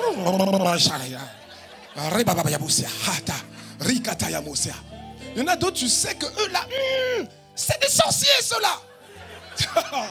Pourquoi? Mais en fait, ce n'est pas eux-mêmes qui ont choisi ça. Ce sont des influences d'esprits qui entraînent un groupe de personnes dans ces choses-là. Amen? Voilà. Et puis ensuite, quand tu descends les steps, après maintenant tu as les démons. Tu vois, non? Les démons, et même les démons. Donc les démons, eux ils vont chercher à s'attacher au corps des gens. Hein? C'est-à-dire qu'ils veulent occuper, c'est pour ça que Jésus dit qu'il faut les chasser. Ils veulent occuper, ils se greffent à la vie des gens pour les détruire. Mais ça, tout ça, c'est l'organisation des ténèbres. Est-ce que quelqu'un me suit? Bon, tu dois quand même connaître ça. Tu dois savoir. Amen. Maintenant, tu dois aussi comprendre une chose, c'est que dans chaque famille, en fait, Seigneur, comment expliquer? Dans chaque famille, il y a des esprits démoniaques, qui agissent ou qui veulent agir. Tu vois, non? Ils ont été, c'est-à-dire qu'eux, ils sont greffés à cette famille-là. Et ils reproduisent dans cette famille, de toute façon, c'est toujours la destruction. Et vous allez voir des familles où tous les hommes, il n'y a aucun qui réussit dans la vie. Toutes les femmes, il n'y a aucune qui se marie. Tu me suis? Tous les hommes, il n'y a aucun qui arrive à avoir une situation stable au niveau professionnel. C'est que des petits boulots, mais ça marche. Ils n'ont pas un vrai boulot, ils n'arrivent pas. Les autres, c'est des maladies chroniques, toutes sortes de choses. Tu me suis? Donc, il y a des esprits qui, eux, sont attachés aux familles. Maintenant, il y a des esprits qui aussi, eux, sont attachés. En fait, eux, ils contrôlent. Ils ne sont pas forcément dans les corps, ceux-là. Eux, ils contrôlent. Ce sont des esprits territoriaux, mais de petits territoires d'abord. Ils contrôlent les rues. Ah, mon frère, il faut que je te dise. Ils contrôlent les rues. Tout à l'heure, je disais qu'il y en a qui contrôlent des pays. Regarde, si tu lis le livre de Daniel, tu vas te rendre compte que quand Daniel a prié pour recevoir une réponse de la part de Dieu, Dieu a envoyé la réponse à travers un ange. Mais la Bible explique que l'ange là, il a été bloqué par qui? Par une entité. C'est une principauté, parce qu'on le désigne comme étant le prince de Perse. Ce n'est pas un démon qui est dans un corps, c'est une entité spirituelle, une principauté qui a bloqué la réponse. Voyez? Mais ce que j'essaie de dire, et tu dois comprendre ça, il faut que tu comprennes ça. Dans chaque rue là, je ne sais pas où tu habites, rive droite, rive gauche, peu importe. Le jour où je suis arrivé, hier, c'est ça, hein, hier, voilà, le protocole qui nous conduisait, il nous a expliqué, oui voilà, Rouen est passé, voilà, hein, oh, peu importe qui c'est, hein. Ce qui est important, c'est ce qu'il a dit. Parce que moi, je suis déjà venu, je pense, 4 fois hein, à Rouen. Hein, et je n'avais jamais passé le pont. Parce que je sais quand même me repérer. De toute façon, c'est la même gare. Je sors toujours de la même gare. Après, je vois un peu, on passe comme ça. Là. Et puis après, en général, quand on arrive face à la Seine, on partait à droite. Hein, il y a l'hôtel là. Ah, ouais. Oui. Non, je sais me repérer. Mais donc là, il nous fait passer le pont. Je dis, oh. Et donc je pose la question, mais là, on passe le pont là, c'est quoi? Et il me dit, non, en fait, Rouen, il y a rive droite et puis il y a rive gauche. Donc là, on était en rive droite, maintenant on va à rive gauche. Et puis rive droite, bon, c'est un peu les gens aisés, voilà. Et puis rive gauche, il a dit, c'est les prolétaires. C'est ça le mot qu'il a employé. Moi, j'écoutais seulement. C'est les prolétaires. Enfin, c'est ceux qui ne sont pas de rive droite, quoi. Tu vois, c'est un peu... Et puis même, il dit, regardez, même l'architecture, c'est pas la même. Hein. Tu vois? Et puis effectivement, mais pourquoi? Qu'est-ce qu'il y a? Mais c'est vrai. Moi, mais je disais, ah oui, c'est pas pareil, hein, effectivement. Hein. Même les restaurants, c'est pas pareil. De l'autre côté, tu as les restaurants étoilés. De l'autre côté, là, tu as les Big Mac, les trucs, tout ça là. Excusez-moi, hein. Il ne fallait pas dire U. Mais ce que j'essaie de dire, en fait, voilà. Donc, il dit que, grosso modo, il dit ici, les riches, c'est rive droite, les autres. Il n'a pas dit les pauvres, il a dit les autres, c'est rive gauche. Donc, je n'ai pas voulu lui poser la question, mais je lui ai quand même posé d'une certaine manière. Je dis, mais toi, tu habites où? Lui, il n'a pas répondu. Donc, je me suis dit peut-être qu'il habite sur le pont. Entre les deux. Entre les deux. Aïe, aïe, aïe. Mais ce que j'essaie de dire, c'est quoi? C'est que tu sois en rive gauche ou en rive droite, tu dois être conscient d'une chose. Chaque rue est quadrillée. Tu as des esprits qui contrôlent les rues. Non, c'est sérieux. Il y en a qui contrôlent les rues. Tu vois? Il y en a maintenant, ils ne contrôlent pas les rues, ils contrôlent plus que les rues. Eux, ce sont des superviseurs de quartier qui ont plusieurs rues. Et il y en a d'autres, c'est des superviseurs d'arrondissement. Et il y en a d'autres, c'est des superviseurs donc, de villes. Il y en a d'autres, c'est des superviseurs d'agglomération. D'autres de départements, d'autres de régions, de pays, etc. Tu me suis? Bon, il faut quand même que tu me suives, parce qu'il faut quand même connaître ça. Amen? Il faut qu'on t'explique ça. Et donc, ils sont organisés comme ça. Et ils ont des réunions. Tu me suis? Ils ont des réunions de conseil. Il y a le conseil, mais oui, il y a le conseil de quartier, conseil démoniaque du quartier, de la rue, conseil démoniaque du quartier, conseil démoniaque de, qu'on a dit, l'arrondissement, de la ville, etc. Tu me suis? Non, j'invente rien. Jésus a dit, il a dit, tu es Pierre. Il a parlé à Pierre, il a dit, tu es Pierre, et sur cette pierre, je bâtirai mon église. Et qu'est-ce qu'il dit? Et les portes du séjour des morts ne prévaudront point contre elle. Il faut comprendre, quand on dit les portes, à l'époque, les portes, c'était quoi? C'était les lieux de décision. C'était les lieux de conseil, là où il y avait les assemblées, comment on appelle ça? Les notables qui délibéraient. Quelqu'un me suit? Si tu me suis, dis juste Amen, comme ça je sais que tu me suis. Ah, quelqu'un n'a pas dit Amen, donc toi tu ne me suis pas. Tu vois, non? Et donc, on n'a pas dit la porte du séjour des morts. Non, les portes. C'est-à-dire qu'ils ont plusieurs conseils. Tu me suis, n'est-ce pas? Et donc, je t'explique comment ça se passe. Maintenant, le conseil du quartier. Donc, il y a le superviseur du quartier. C'est un esprit superviseur. Il n'est pas au même rang que ceux qui contrôlent les rues. Maintenant, ils font des réunions de bilan et d'objectifs. Des réunions stratégiques. Parce qu'ils réfléchissent comment détruire la vie des gens. Ils réfléchissent comment empêcher l'évangile de progresser. Et donc, quand ils font le bilan, le superviseur, il demande à chacun de faire le bilan. Donc, la rue un-tel, fais ton bilan. Et là maintenant, le démon qui gère la rue, il vient dire, voilà, non bilan. Donne les chiffres. Donc les chiffres c'est quoi? Combien de destruction tu as fait? Donc il va dire, oui voilà, alors ce mois-ci ou cette semaine, je ne sais pas si c'est des semaines ou des mois, je ne sais pas, mais en tout cas ils le font. Il va dire, oui, non moi, j'ai causé, il pose la question, combien de morts prématurées tu as causé dans ta rue là?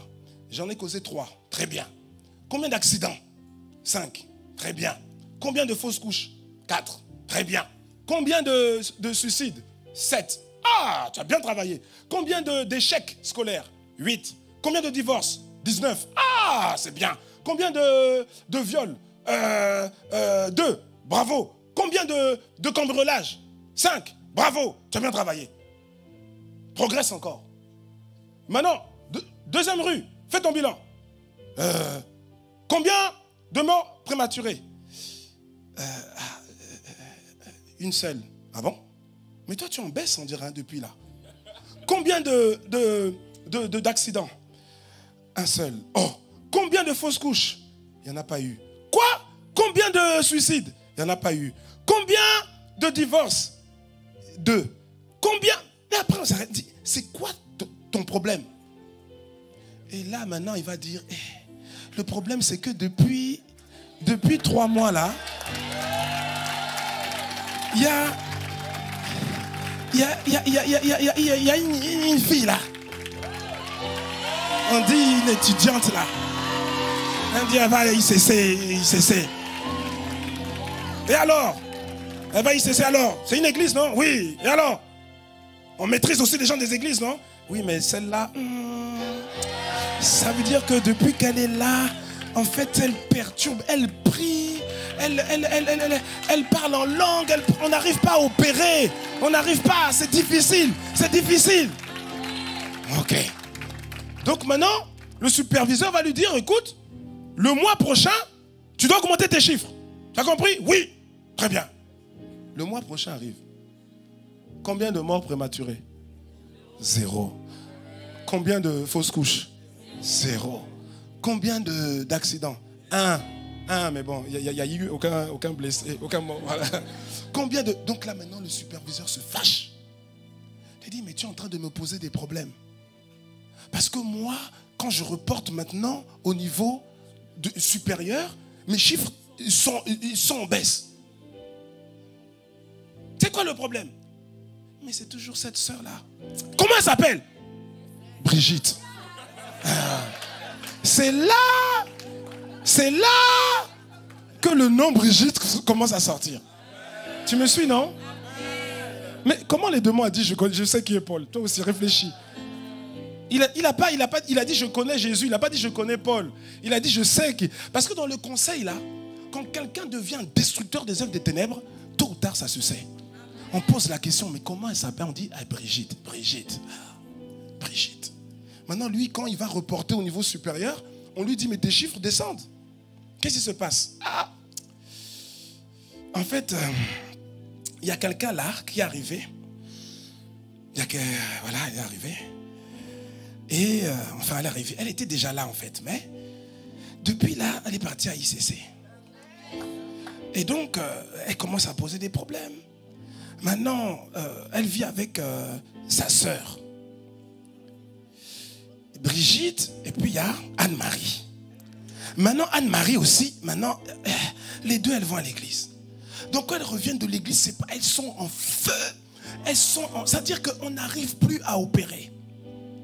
Et donc, quand ils reportent ça, ils reportent au niveau supérieur et ils donnent le nom de Brigitte. Tu me suis? Tu me suis? Non, je ne sais pas si tu me suis. Amen.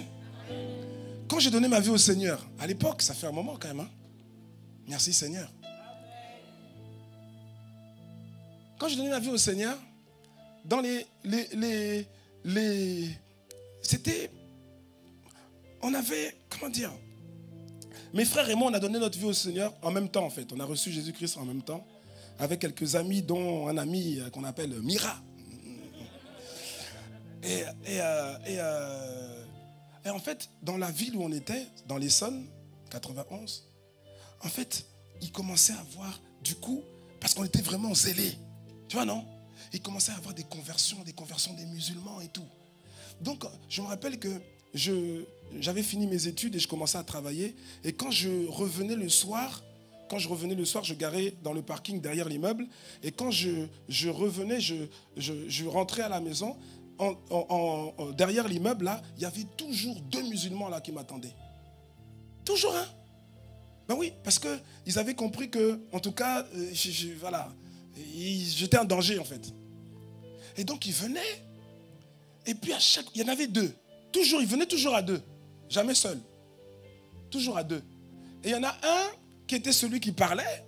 Et puis, il y en a un autre qui était, on dirait, l'intimidateur. On dit intimidateur, intimideur. En tout cas, il veut intimider. Toujours comme ça. Et ce n'était pas toujours le même, hein, mais toujours de plus en plus costaud. Et puis, il te regarde vraiment méchamment, quoi. Bon, mais moi aussi, je suis un gars des quartiers, hein, attends, hein, mon ami. Donc, tu veux me regarder, on va se regarder. Hein. Mais l'autre, donc, à chaque fois, donc, il venait pour essayer de contrer, oui, Jésus, tout ça, oui, c'est un prophète seulement. Et puis, il connaissait un peu la Bible, là. Tu vois, il essaie de me déstabiliser avec des questions, toujours des questions bizarres. Mais, gloire soit rendue à Dieu, jamais je n'ai manqué de réponse par rapport à leurs questions. Jamais. Le Saint-Esprit il me donnait, c'était impressionnant. Et donc, ça les énervait. Donc, il repart fâché. Et le lendemain, il revient, il est parti voir l'imam. L'imam lui a donné d'autres sourates ou trucs. Tu vois? Et c'est là que... Mais c'était terrible. Donc, je les contrais. Non, je les contrais. Non. On dit qu'il y a un seul Dieu. Là, on est d'accord. Mais sauf que ton Dieu et mon Dieu, ce n'est pas le même. Non, mais il y a un seul Dieu. On est d'accord. Mais ton Dieu et mon Dieu, ce n'est pas le même. Entre toi et moi, il y en a un, mon ami, qui va aller en enfer. Et un qui va aller dans la présence de Dieu. Et moi, je suis sûr d'aller dans la présence de Dieu. Toi, tu es sûr? Non, ça dépend des bonnes œuvres et des mauvaises œuvres. Ah, tu vois. Non, moi, ça ne dépend pas des bonnes œuvres et des mauvaises œuvres. Non, moi, ça dépend de ma filiation avec Christ. Non, mais ceci. Non, mais cela. Je dis non. Ça ne peut pas être le même Dieu. Toi et moi, on n'a pas le même Dieu. Ce n'est pas le même. Il y a un seul créateur, mais toi et moi, on a le même créateur, mais on n'a pas le même Dieu. Parce que Dieu n'est pas un schizophrène.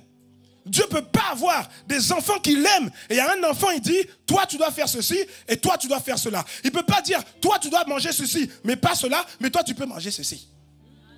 Il n'y a aucun père qui fait ça. C'est quoi ce père qui dit, pour des choses importantes, il dit à un enfant, tu fais ça, et puis à l'autre, il dit le contraire. Ce n'est pas le même père.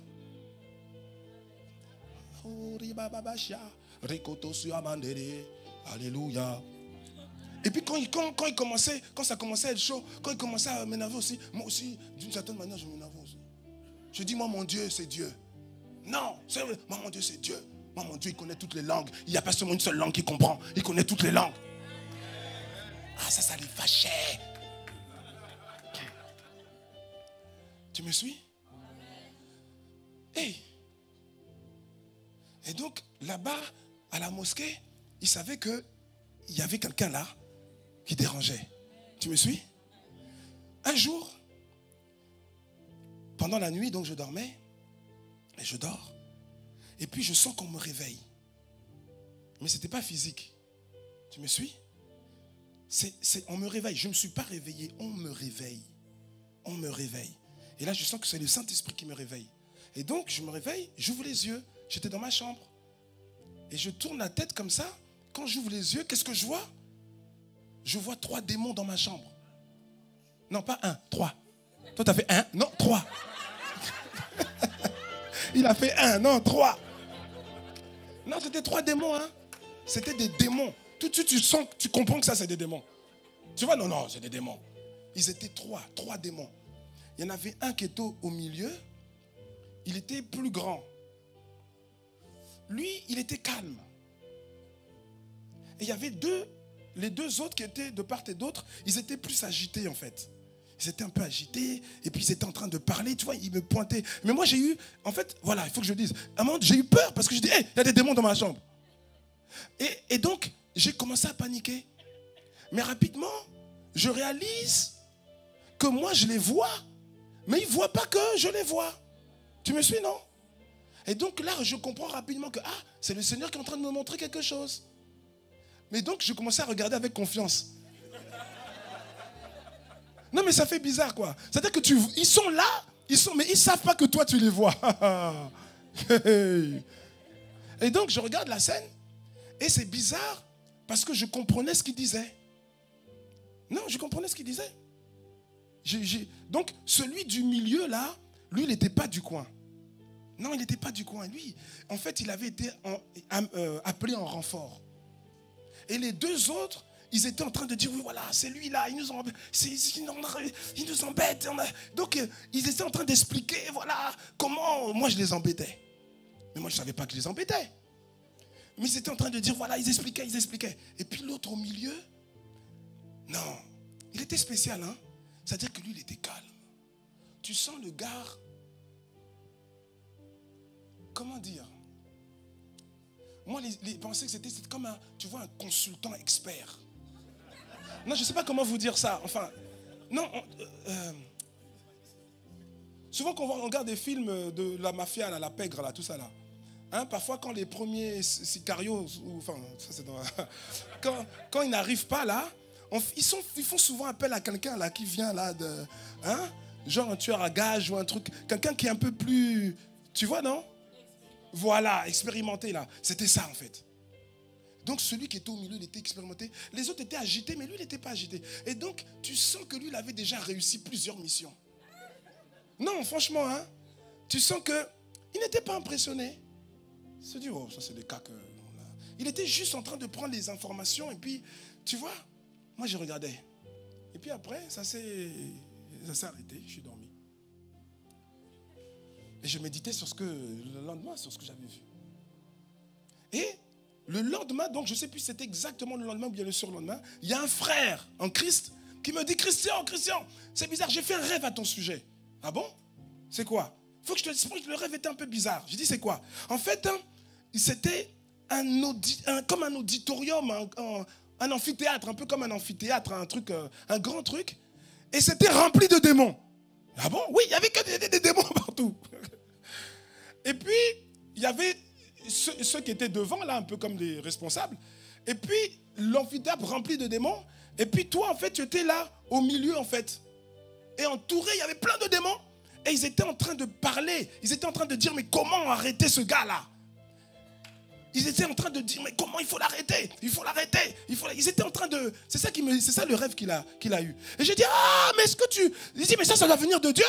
Parce que moi, j'ai eu une vision ouverte où justement, je voyais, c'est la même chose, mais sauf que c'était différemment. C'est-à-dire qu'ils ont fait appel, il y a une délibération, ils essaient de parler, de me détruire. Et là, j'ai compris que ma renommée avait augmenté. Tu vois, non? Ah oui. Amen. Mais bien aimé, ils ont cherché, hein, le démon là, le fameux démon calme là. À mon avis, ils l'ont renvoyé. Parce que je suis toujours là. Tu vois, non? Ah oui. Amen. Dis à quelqu'un, sors de l'ombre. Brille. Fais-toi connaître du royaume des ténèbres. Alléluia. Est-ce que ça va? Ah Seigneur. Ah Seigneur. Quand tu te fais connaître, qu'est-ce qui se passe? Je vais bientôt atterrir. J'ai beaucoup de choses à dire, mais qu'on a encore demain. On a demain encore, non? Demain, on est là, non? Voilà. Ouais, deux. Quand tu te fais connaître du royaume des ténèbres, il y a des choses qui se passent. Tu es là, un étudiant, une étudiante étrangère qui est venue étudier en France, à Rouen par exemple. Et puis il y a un oncle, en fait, il t'appelle jamais. Un jour, il t'appelle. Tu décroches. C'est qui? C'est l'oncle tel. Oui, bonjour, ça va? Qu'est-ce que tu fais là-bas en Europe? J'étudie. On t'a envoyé pour étudier, non? Oui. Il y a quoi dans ta vie là? J'étudie.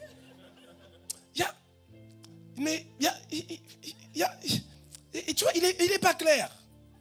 Il y a quoi? Tu vas dans une église? Oui. Ah, arrête ça. Tu n'es pas parti en Europe pour aller dans les églises. Tu es parti pour étudier. Si tu vas à l'église, on te coupe les vivres. Quelqu'un, on dirait déjà vécu ça, hein? Mon ami, quand c'est comme ça, c'est que ta renommée a été jusque là-bas. Parce qu'en fait, ils n'arrivent plus. C'est-à-dire que quand ils font ça là, il y a des choses qu'ils n'arrivent plus à faire. Il y a des choses qui n'arrivent plus. Leurs incantations, ils n'arrivent plus. Et maintenant, quand ils creusent, on dit que non, ça vient de Rouen là-bas. Ah bon? Et donc l'oncle qui t'appelle jamais, il t'appelle maintenant. Et puis il te menace. On va faire un conseil de famille pour te couper les vivres si tu vas à l'église. Et toi tu ne comprends pas, mais je dis, mais qu'est-ce que je me fais d'aller à l'église? Mais c'est parce que tu pries. La lumière jaillit. Tu vois? Mais oui. Et donc du coup, il y a un rayonnement. Et du coup, parce qu'il y a des familles comme ça, il y a des familles vraiment où on bénit Dieu parce qu'il n'y a pas de sorciers. Mais il y a d'autres familles, il y a des sorciers. Hein. Mais du coup, ils sont perturbés parce qu'il y a quelqu'un dans la famille qui a un rayonnement contraire. Et ce rayonnement les perturbe. Et ce rayonnement est en train de détruire leurs œuvres. Tu me suis? Et c'est pour ça que tu reçois de tels appels. Mais reste serein. Reste sereine. Continue à t'attacher au Seigneur. Amen. On dirait que quelqu'un a vécu ce que je viens de dire. Hein? C'est bizarre. Hein? Je finis. Il y a la semaine dernière, hein, à la fin pendant les 48 heures, je ne sais pas si vous avez suivi, on dirait que c'était une des sessions où le pépé, l'apôtre Ivan était en train de parler. Et puis, il donnait, je ne sais plus quel jour c'était, il parlait à Pointe-Noire qu'il y avait un... Vous avez suivi ça ou pas? Qu'il y avait un sorcier, en fait, on va dire un sorcier senior, qui était en train de conseiller une sorcière. Junior, on va dire. Et puis, il dit, alors je ne sais pas comment ça lui est remonté, comment il a su ça, mais en tout cas, il dit à la sorcière, Junior, écoute, si un jour tu croises ce monsieur-là, hein, en parlant de l'apôtre, s'il est sur un trottoir, change de trottoir. S'il est ici, toi tu vas là-bas. S'il est là, toi tu vas ici. Parce que si tu le croises, tu vas avoir un problème. Lui, il ne connaît pas même le nom du monsieur. Hein? Il ne connaît pas le nom même de la sorcière. Mais la sorcière connaît maintenant son nom. Tu me suis? Pourquoi?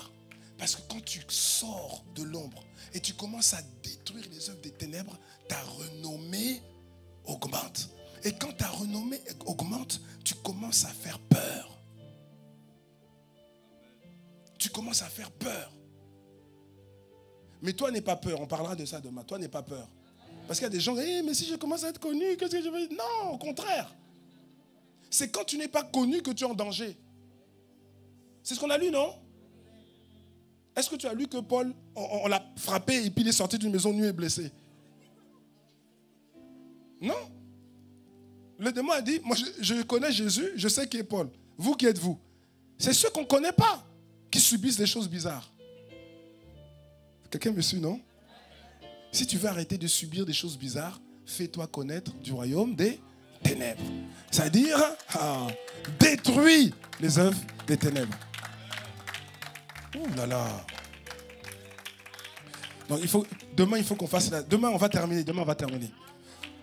Sur ce message-là, j'ai 8 pages. Là, j'ai fait juste la première page.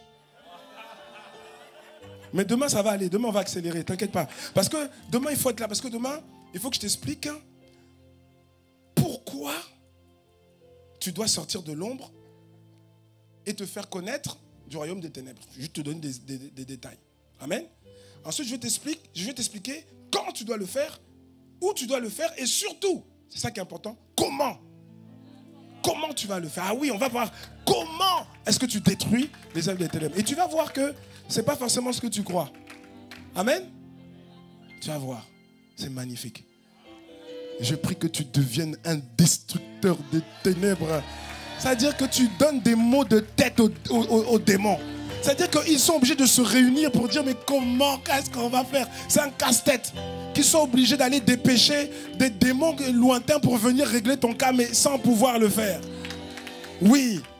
Que vous deveniez une église, Impact Centre Chrétien Rouen, une église d'hommes et de femmes qui menacent les circonstances, qui menacent les démons, qui menacent les maladies, qui menacent les situations, qui détruisent les œuvres des ténèbres, qui se font connaître dans le monde des ténèbres et qui font la fierté du royaume de Dieu. C'est ce que Dieu veut que vous soyez et c'est ce que vous serez au nom puissant de Jésus le Christ. Si c'est toi, alors lève-toi, si tu peux te lever et pousse un cri de victoire. Là où tu es, là où tu es. Alléluia. Merci Seigneur. Père de grâce dans le nom de Jésus. Seigneur, nous voulons sortir de l'ombre. Mon frère et ma soeur ont compris. Je crois que plusieurs ont compris qu'ils ne peuvent plus rester dans l'ombre. C'est fini. C'est fini. Dans l'ombre, tu ne peux pas agir. Dans l'ombre, on ne te voit pas. Dans l'ombre, tu n'as pas d'impact. Mais tu as dit que maintenant, c'est la saison. C'est la saison. Ton serviteur, l'apôtre Ivan, est en train de parler, d'avoir une mentalité de conquérant. C'est la saison des conquérants. C'est la saison des hommes et des femmes qui se lèvent. C'est la saison des hommes et des femmes qui profitent de cette saison de grâce et de faveur pour se lever dans la foi et pour devenir des destructeurs des œuvres des ténèbres. La Bible dit que le Fils de Dieu a paru pour détruire les œuvres du diable. Et nous aussi, nous avons paru, nous avons été sauvés pour détruire les œuvres du diable. Pas simplement pour être des chrétiens qui vont à l'église. Pas simplement pour être des chrétiens qui viennent le dimanche à l'église et en semaine à l'église. Mais tu nous as oints pour être des destructeurs des ténèbres. Des destructeurs des œuvres des ténèbres. Seigneur, fais de nous, Seigneur, ce peuple, cette armée d'hommes et de femmes qui donnent des maux de tête au diable, qui donnent des maux de tête, que nous soyons un problème insoluble pour le royaume des ténèbres. Fais de nous ce peuple, Seigneur. Fais de nous ce peuple. Parce qu'en détruisant les œuvres des ténèbres, nous amenons le royaume de Dieu à prendre des territoires dans les cœurs, dans les vies, dans les familles, dans les villes et à transformer l'atmosphère. Alors Seigneur, merci. Merci pour ce deuxième jour de séminaire. Merci pour ce que tu nous as montré, ce que tu nous as expliqué. Et nous prions pour que demain, tu nous permettes d'aller encore plus loin. Parce que l'objectif, c'est de comprendre comment être un destructeur des œuvres des ténèbres. Merci Seigneur par avance. Nous te donnons toute la gloire. Et nous te remercions par avance pour tout ce que tu as prévu de faire demain. Et nous serons au rendez-vous divin que tu nous donnes. À toi soit toute la gloire, reçois louange, honneur, ovation, cri de joie, cri de victoire, parce que Dieu en est digne. Alléluia. Pouvons-nous acclamer le Seigneur très fort? Très fort.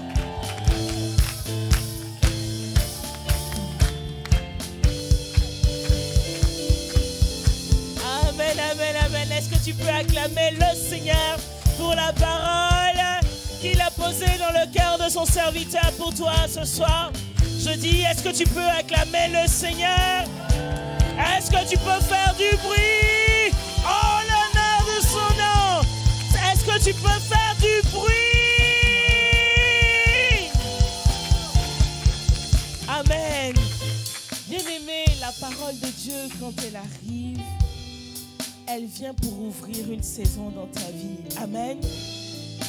Hier, son serviteur nous disait concernant Job que la Bible dit que l'ennemi a essayé d'atteindre Job. Il a essayé d'atteindre sa maison. Ça veut dire sa famille. Ça veut dire les personnes autour de lui. Bien-aimé, ça ne te met pas en rage de voir l'ennemi se débattre autour de toi.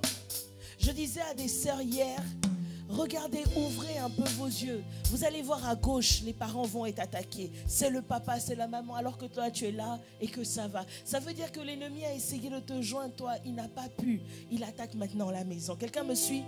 Quelqu'un me suit? Ça doit te mettre en rage. Ça doit te mettre en rogne. Quelqu'un disait une fois, mais je ne comprends pas. Comment est-ce qu'on peut haïr le diable? Je dis, toi, le diable t'a pas encore fait souffrir.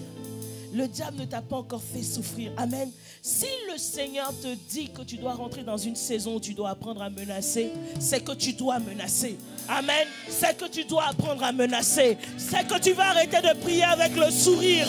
Tu vas arrêter de prier en caressant les poils de l'ennemi. Tu vas prier avec ferveur et tu vas avoir un visage de menace dans la prière. Amen. Est-ce que quelqu'un qui décide de menacer peut acclamer?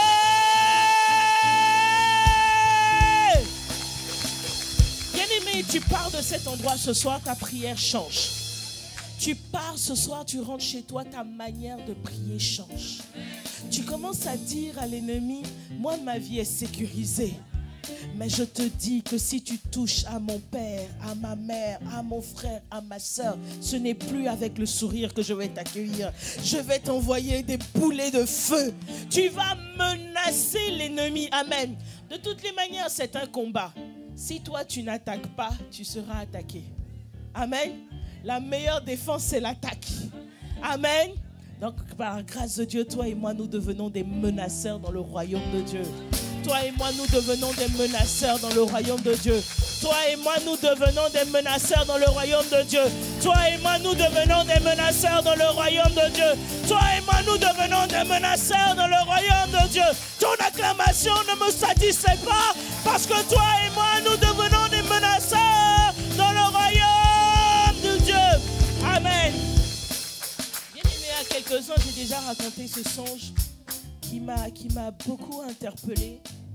En fait, le Seigneur me faisait réaliser un jour que vous savez, en fait, dans le rêve, j'étais chez moi, mais c'était vraiment, pasteur Christian parlait tout à l'heure d'une vision ouverte.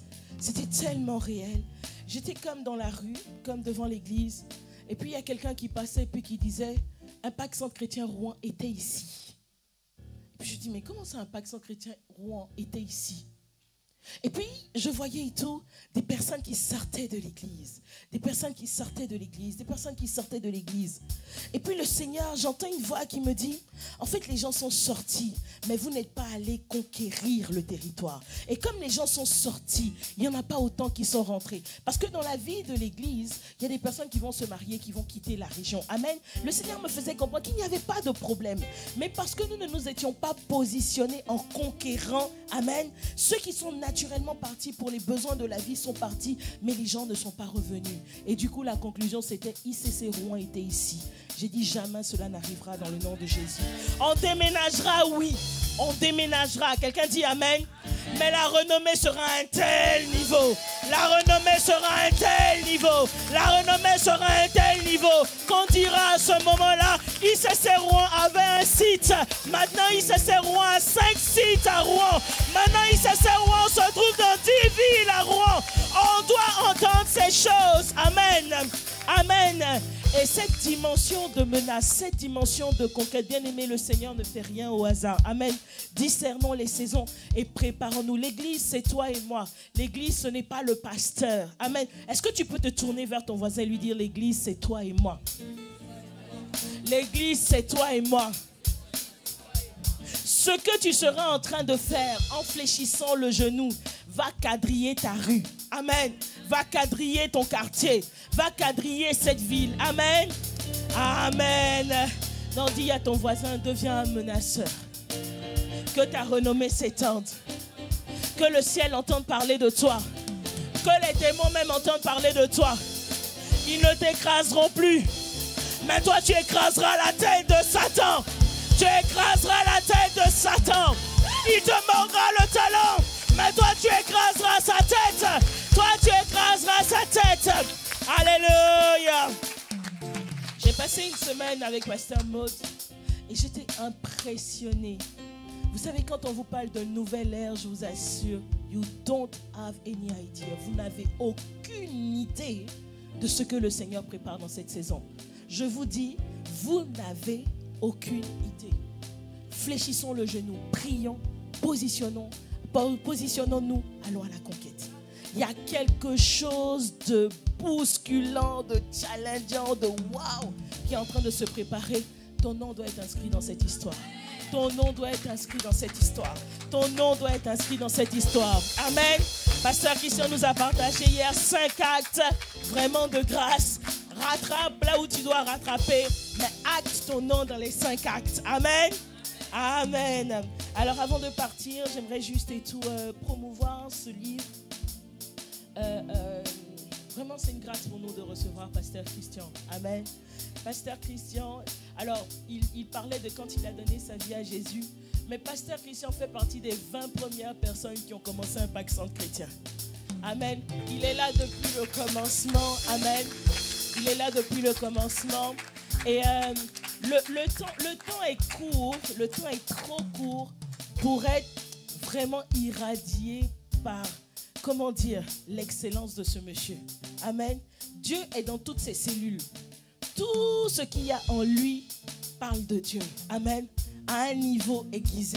C'est vraiment quelqu'un que nous apprécions. Et nous avons vraiment été honorés de voir, contents en tout cas de voir son premier ouvrage. Amen. Qu'il a appelé Couronné de succès. Amen. Couronné de succès. Alors, Couronné de succès parle d'entrepreneuriat. Amen. Et j'ai envie de dire, vous voyez, des fois quand on parle des affaires, on parle d'entrepreneuriat, les gens se disent, ah moi je ne veux pas créer une entreprise. Mon ami, est-ce que tu sais que même tenir un foyer, c'est de l'entrepreneuriat? Est-ce que tu sais qu'élever des enfants, c'est entreprendre quelque chose? Amen.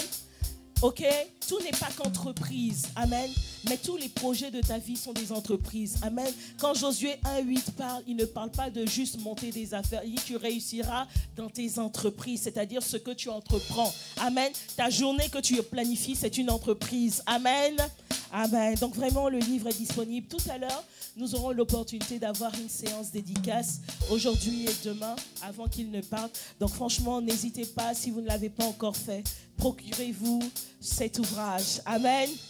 Amen. Est-ce que tu peux encore acclamer le Seigneur simplement pour la fraîcheur du moment, pour la fraîcheur de la parole? Amen. Amen. Alors, si nous sommes d'accord, nous allons incliner la tête. Amen. Et nous allons dire merci au Seigneur pour ce temps.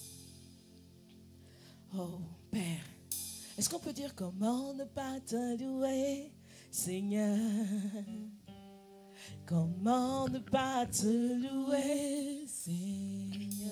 Comment ne pas te louer? Comment ne pas te louer, Seigneur? Comment ne pas te louer? Comment ne pas te louer, Seigneur? Comment ne pas te louer? Comment ne pas te louer, Seigneur? Comment ne pas te louer? Comment ne pas te louer, Seigneur? Comment ne pas te louer? Comment ne pas te louer? Pour ta parole. Comment ne pas te louer, Seigneur? Pour cette parole de saison.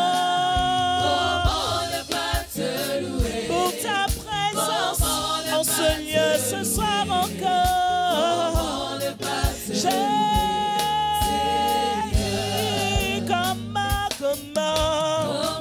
Nous te rendons grâce, Seigneur, pour ta présence ce soir encore au milieu de nous et tout au long de cette journée, pour ce moment de qualité que les hommes ont pu passer et pour ce que tu nous as accompagnés tout au long de cet après-midi.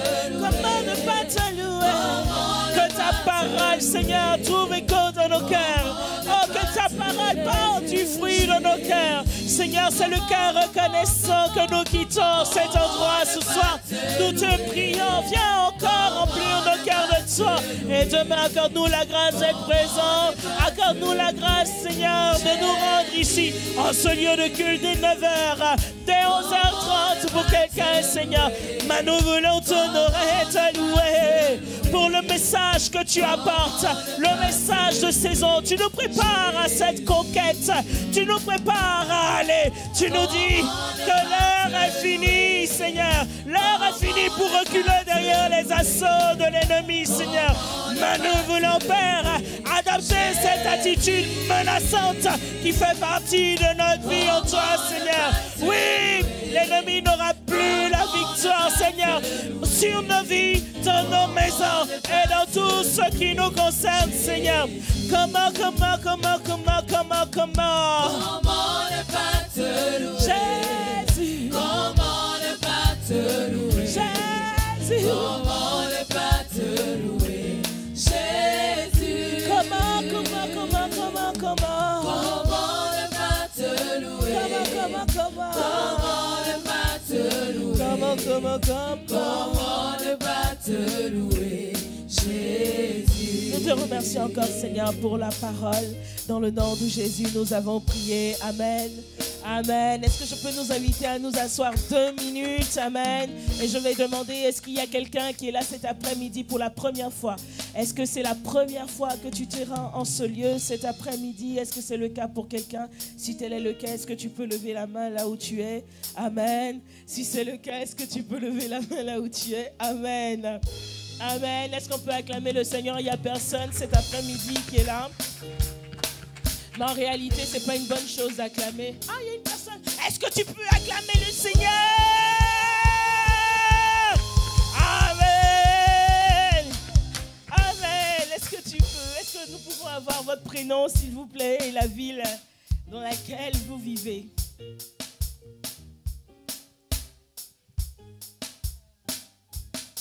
Oh, c'est Marie. Que tu viens sur ce site. Amen. Est-ce qu'on peut acclamer le Seigneur pour Marie? Amen. Donc ma remarque est valable. Bien aimé, ce n'est pas normal que tu viennes seul. Ta rue dépend de toi. Tu t'es levé, tu es sorti, tu es arrivé seul. C'est pas normal. Que quelqu'un dise c'est pas normal. Tourne-toi vers ton voisin et dis-lui c'est pas normal. C'est pas normal. Tu dois changer ça. Tu dois changer ça. Il n'y a aucune femme mariée qui cache son mari à la maison. Oui ou non? Aïe. Par contre, je sais que si je pose la question à un homme marié, eux, ça leur arrive de cacher la femme, voilà. Mais vous voyez, aucun de nous, quand il se marie, dit mon mari, il ne faut jamais qu'on sache qu'on est marié. Amen. On a envie de le dire. Amen. Donc, quand on a Jésus dans notre cœur, ça doit se dire. Amen. Amen. Alors, je souris aussi parallèlement parce que entre le début de la prière et la fin de la prière, j'ai vu la multiplication des livres devant moi. Donc, j'annonce aussi le 2e livre de Pasteur Christian que je découvre. Je ne savais pas qu'il était sorti. 50 conseils pratiques pour une meilleure productivité.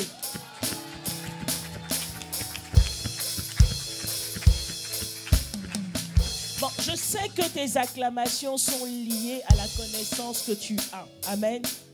Mais très franchement, Pasteur Christian, pour moi, il fait partie des 5 personnes les plus productives au monde que je connaisse.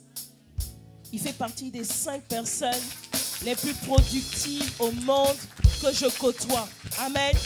Donc, je vous assure que quand il donne 50 conseils pour une meilleure productivité, et la particularité, excusez-moi, de Pasteur Christian, c'est que il va te sortir un truc sur la base de la parole. Tu relis le passage, tu dis purée.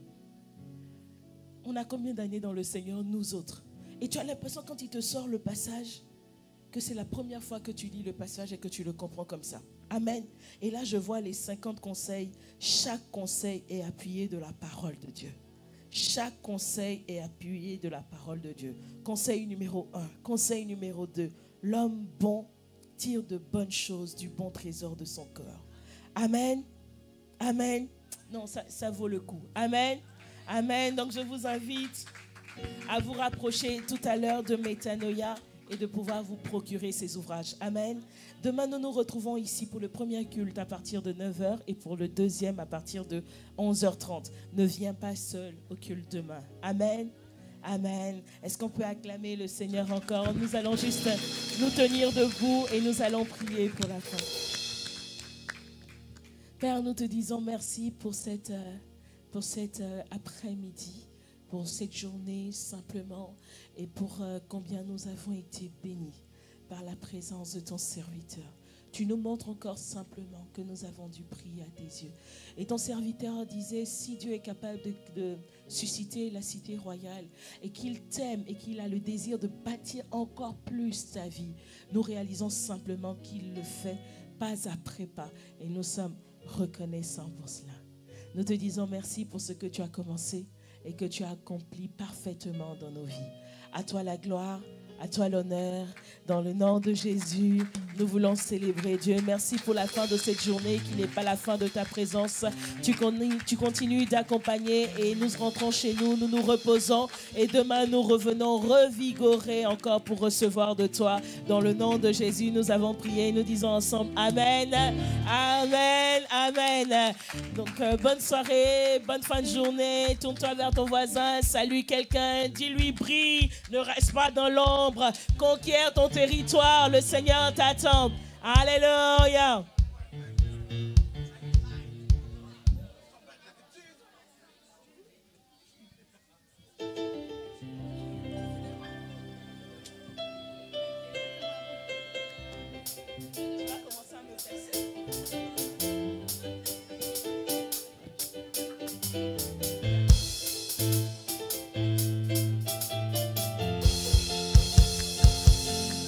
Me demande pourquoi j'aime le louer, pourquoi je lève les mains, juste pour le main.